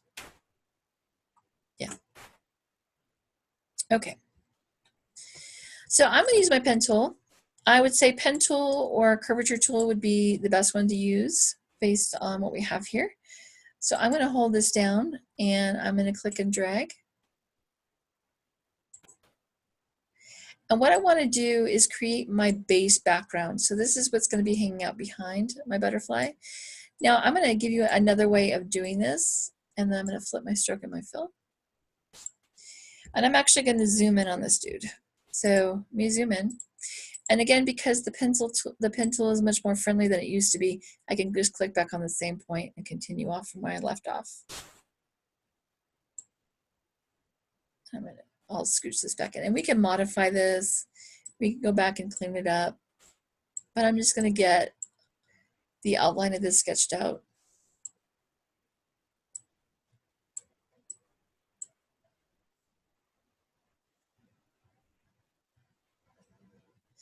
Now I can, my screen's allowing me to move around a little bit. It's doing it on its own. I can also use my scrolly on my mouse. So that's what I'm doing right this moment.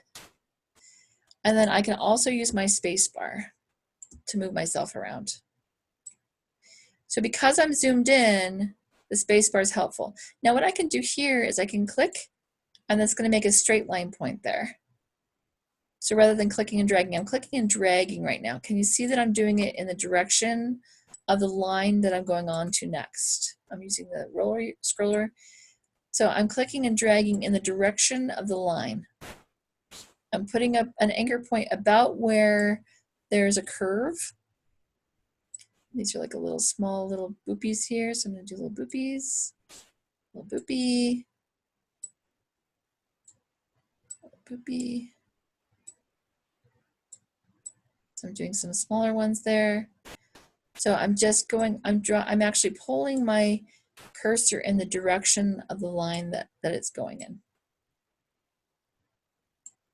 Now we can go back and fix these with the white arrow or direct selection tool.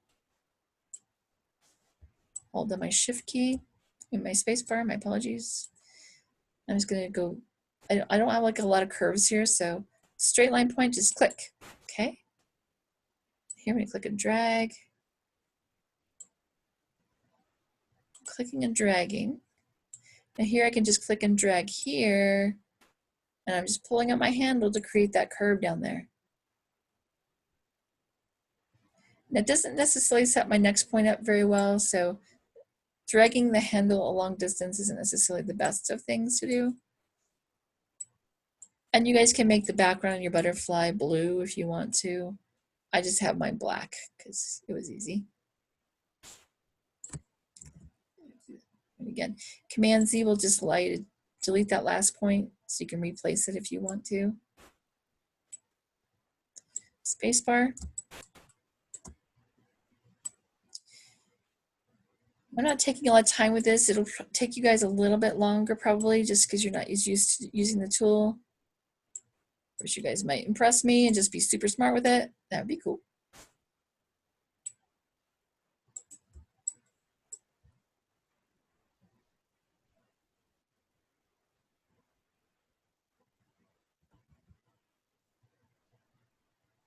Okay, I'm gonna click and drag, spacebar.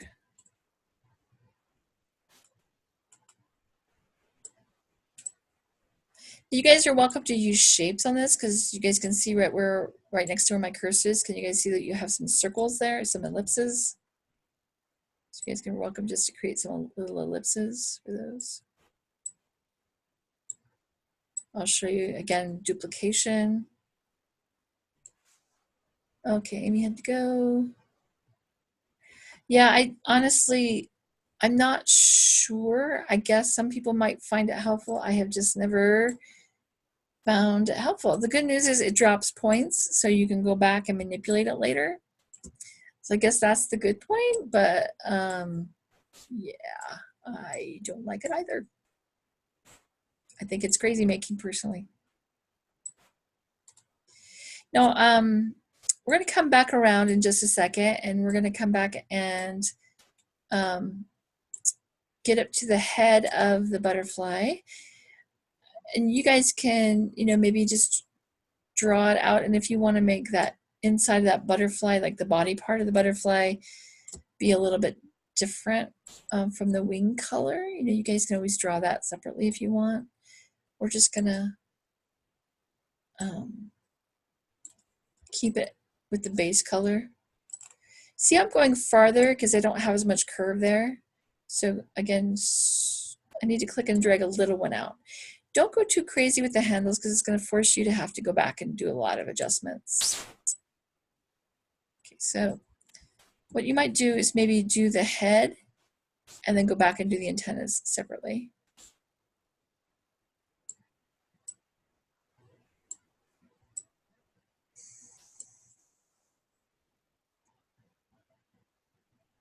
I'm back over the original point again, so I'm just going to close it. Now, if I want to manipulate any of these, I'm going to use the white arrow tool. I think that's A on the keypad. And you guys will notice that I can adjust the handles. I can actually pick up the anchor point and maybe lay it right back down on top of where I want it to go. So maybe I got it close, but not quite.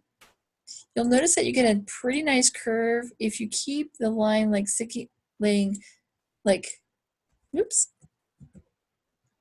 directly with both sides equal. You'll end up with kind of a little bit of a circly effect there. Okay. And then you guys can play with your handle. So the closer it is to the original point, to the anchor point, more curved. And then just go back and make some adjustments to these. So I'm just going to pull this handle out just a little bit more over here.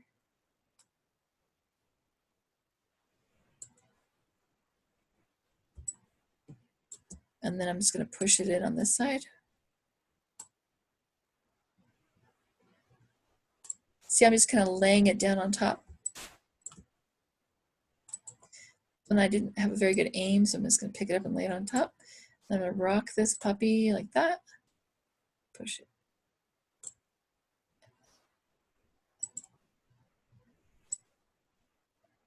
So I've played with the pen tool a lot, so I have probably a little bit more intuition about how this is supposed to go, like what to pull, what to push. Is this making sense so far? I might name this layer, right? So maybe I want to put this on its own layer. And then all I'm going to do, watch this. So I'm going to click on this right here, and you guys will see my butterfly shape right there. I'm just going to click on the square, and I'm going to drag it up to layer 4. And I'm just going to call this one background. Now I can make this be whatever color. You guys can get creative with it. Make it be a blue if you want. Let me zoom out just a hair so you guys can see. I'm hitting Z on the keypad, holding down the Alt or Option key. Okay, if I flip my stroke and my fill now, you can see that my butterfly is filled in. And then I would just go back and make sure it looks pretty clean.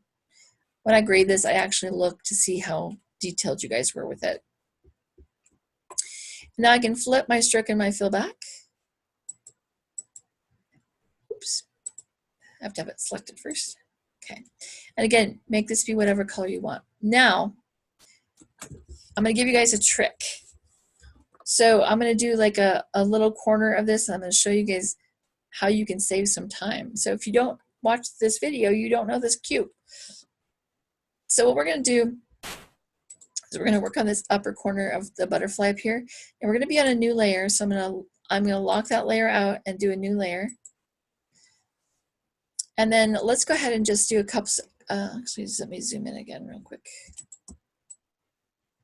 We're just going to work on this part of the wing right here. So I'm on a layer that's editable. I'm going to build the shapes out, and I'm just going to grab some ellipses. So it's pretty much a perfect circle there. So if it's a perfect circle, just hold on your Shift key.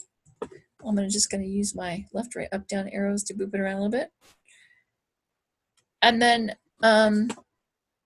I'm going to duplicate that. So the way I'm going to duplicate that is have the black arrow tool selected or white arrow.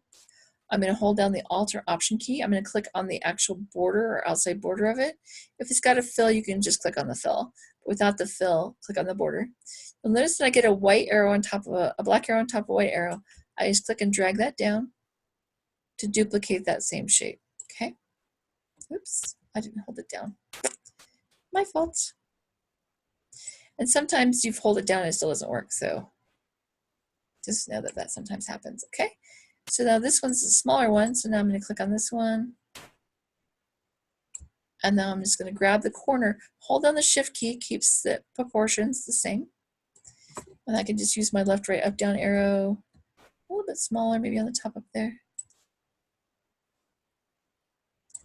Okay, that's pretty good. So I can do that. Now, I've got these wonky shapes, right? So let me show you a little bit about how to use this curvature tool.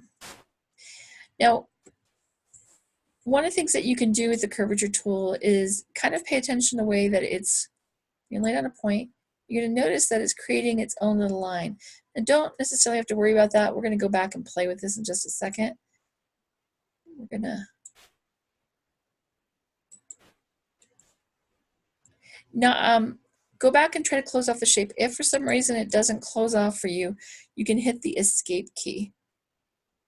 Now what you can do is just click right here on this point right here, and you might need to do two of them. I think we'll do two. I want to do one on this end. And I'm creating an anchor point as I put my cursor on it, and I can kind of figure out where it's going to lay best. Okay, I'm going to do two for this space. I can still go back and adjust it with the white arrow tool. And I'm going to do another one right here just to pull this one in.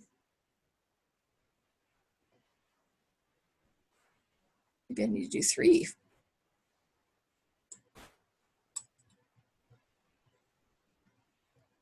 Now, if you keep your curvature tool selected, you can still go back and kind of mess with points that you've already created. So I can kind of shift that around. This one, maybe I'll just create this one right here. I'm going to create one right here.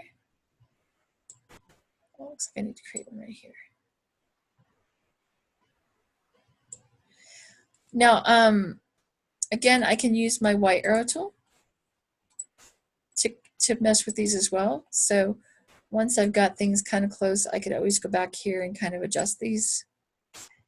I can continue to add more anchor points if I need to make this work. But like I said, I think this is going to be the tool that you guys are probably going to use more so than the pen tool.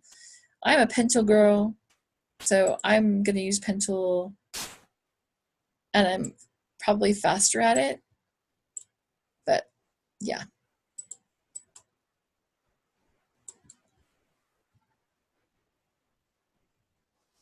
So I'm going to go a little bit over, guys. So just so you know, because I did start a little bit late because I showed that little video at the beginning. Okay. Now I'm going to use a pen tool on this one. Just to show you guys, I'm just going to click and drag out a point. I don't want to get crazy with my handle here because it will make my next point hard. But I want to get it close.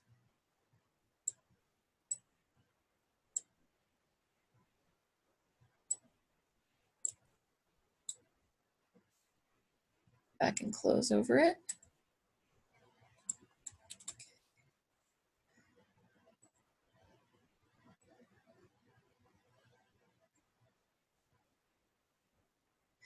I'm not going to be perfect on these, but you guys want to maybe work on it. Make sure that you guys see what you can do to make things look pretty. But I'm just going to draw some of these really quickly so I can show you guys a cool trick. It's going to save you a ton of time.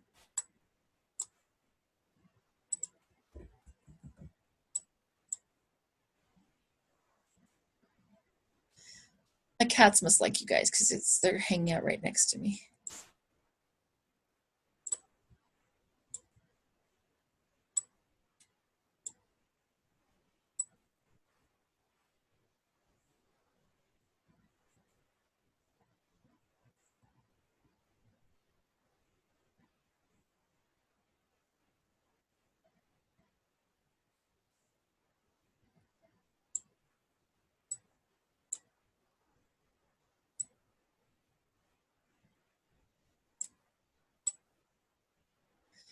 Are a lot of you guys taking 2 classes this term, or are you just taking 1?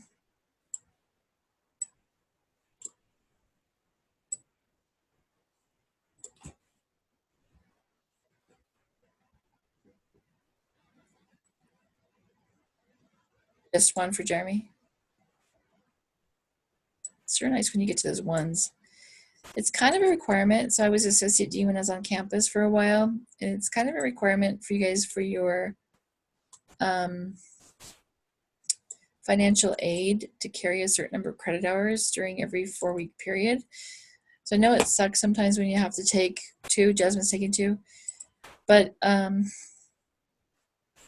least they're not doing what they used to. They used to actually give you Photoshop and Illustrator, or Photoshop and InDesign at the same time. I'm like, oh my God, people don't do that. That's not fair, because then your brain totally gets them confused.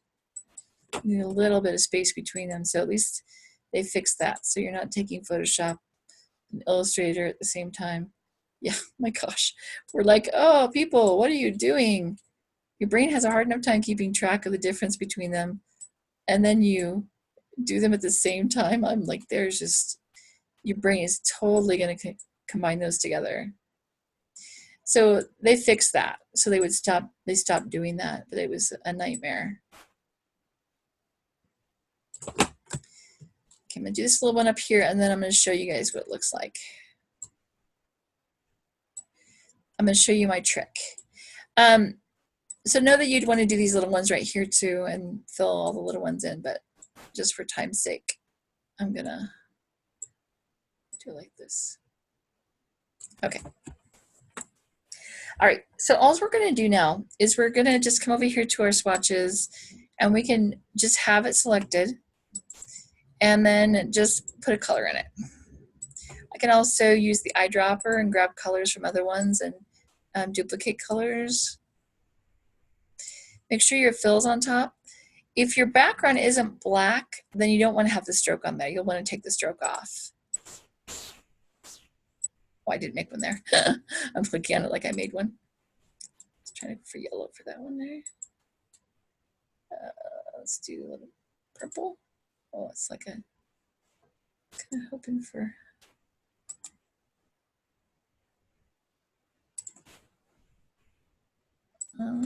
Orange, light green.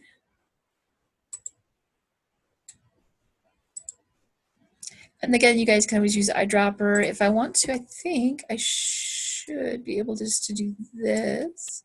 Let me actually put a color in this one first before I do that. Okay. I should be able to do this, and then I think I can just take the stroke off.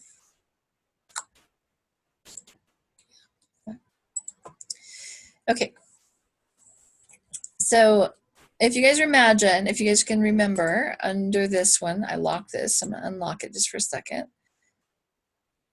So you guys can see that I can select from here too. I'm going to flip my stroke and my fill so you can see what it looks like. Okay. I'll lock that back up again. I'm going to zoom out. Okay, so here's what you do. You're going to create your whole half butterfly. So do this whole half your butterfly, and if you look at most butterflies, they're the same on both sides. Am I right? Most butterflies, if they have their wings out, they're not necessarily exactly the same, but there's a lot of similarity. They look pretty much the same. So what we're going to do is, notice I have my background layer locked, so I don't have to worry about selecting it. I'm going to come over here with my marquee tool, my selection tool. I call this marquee. When I do this, I drag it over the top of it. Now I'm going to go up here to Object, Transform, and Reflect. Then I'm going to tell it to copy. And then I'm going to drag this over on top of here and get it matched up pretty closely. I can use my little arrow keys here. And I now just duplicated it. Do you love me yet? Do you love me?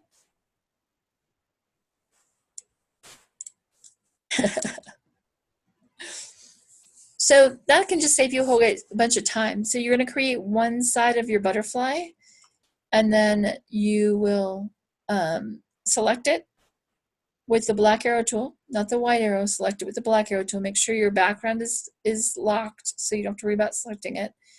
Then you go to Object, Transform, and Reflect. I bet it saved you more than 10 minutes, especially if you do the detail work on this and you get all those little shapes and thingies. It saved you a lot more than 10 minutes, I promise you. Especially if you do a good job. And then you're gonna have to go and maybe make some individual adjustments on these shapes with the black arrow tool just to kind of shift them around and boop them so they're where you want them to be. But the whole general idea is that you guys do it once and duplicate it because it butterfly again. And then you'll need to do the middle body part here. So let me show you what this looks like. Flip my stroke and my fill. Yeah, I think it's going to save you guys a bunch of time. Oops, sorry. So again, feel free to make the background what you want to, and then I would, if you're going to have it be a different color, I probably would take the stroke off. But if it's the same color as your background, then you can leave the stroke on. But you kind of need a stroke so you can see what color, you can see that you're drawing. Having a fill in there will make it hard for you to see what color you have. And then if you want to add more, feel free to use the eyedropper. So if I create a shape, let me flip that again. You select it first and then flip it. Okay. So let's say I just create a shape and I want to use this green color again. I make sure my shape is selected. I hit I for eyedropper and I just click on that color and it fills it with that color. So if I find one, and I can also do multiple ones. So let's just say I draw a couple of circles. And I can select both of those circles, right? And then I want to use I for eyedropper and they'll both be yellow then. So I can, if you hold down the control key as you select them, control or command, that lets you select individual items. If you hold down a shift, then it says select everything between here and here. So they're two different kind of functions. All right, questions for me? Let me say it this way. What questions do you have for me?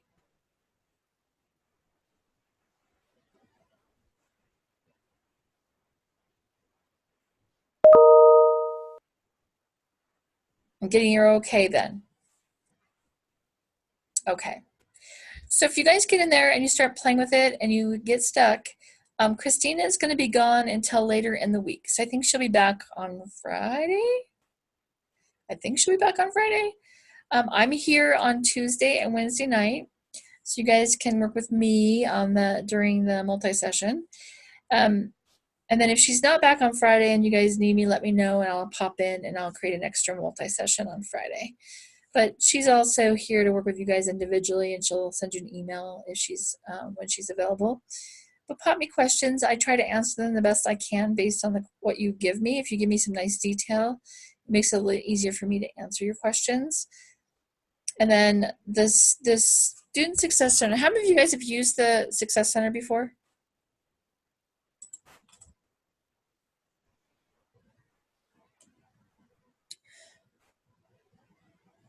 A few times, okay. I highly recommend it the first time that you go in. You do need to download the software. So, did they switch it to Zoom? Huh? Ooh, maybe they switched it. Well, here's your hours of operations. Right here is oh, wow. Well, they must have figured out a way to make that work. But you guys, it looks like it's a Zoom one. That's excellent. That makes it a little easier because you used to have to upload some software and stuff. So I did not know that. That's good to know. But they do, yeah, they used to in the old way. They would just direct you to the individual rooms, but they must have some like way of doing that now. I don't know how to do that in Zoom. I'm pretty much a Zoomy girl, so That's cool. The Success Center is here. And if you guys look, they have some pretty good hours of operation for you. And again, if you're doing history or business, your marketing class that you have, if you guys have those, you guys can go in there for that as well. So we're here week 2. Oh, they didn't used to be open on Sunday. Wow, that's new. But look, they're open till 11 p.m. Mountain Standard Time. So that gives you a little bit of time, and the class closes at midnight, so Mountain Standard Time. So they close an hour before the assignment closes. So you guys have some pretty good hours to go in there and get some help. So please feel free to go use that too. I mean, these guys, we teach multiple Illustrator classes every single term. So every single term you guys can go in there, and they know this stuff. They've been working with these same assignments for quite some time. All right, questions for me?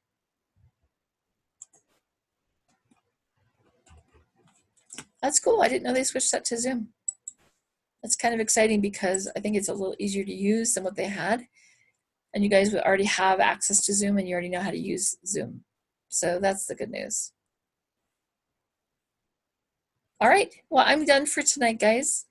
So I hope that helps you. I hope that you have a good start on what you need to work on as far as the discussion post, the assignment, and the assessment. And I'll watch for emails from you. And then tomorrow night, I will be here from 5 to 7 p.m. Mountain Standard Time. So basically that's an hour before now and to an hour after now-ish.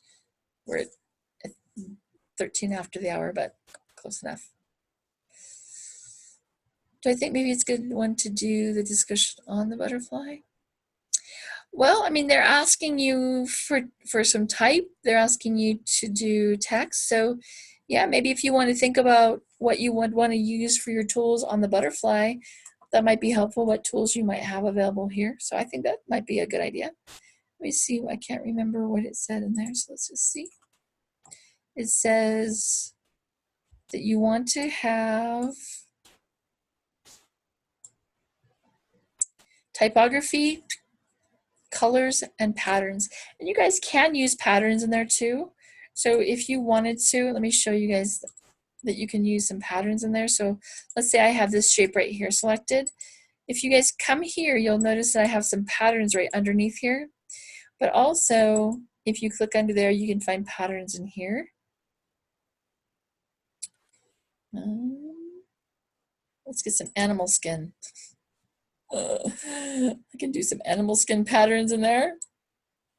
And then if I have time, I'll show you guys how to create some of your own patterns. But you guys can use some of those as well. So patterns would be another thing.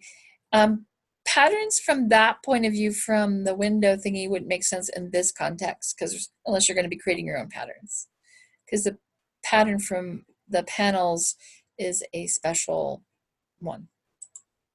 But yeah. So yeah, Derek, I think that works if you want to think that through and look at what panels you think you might need for that, for sure. Anything else?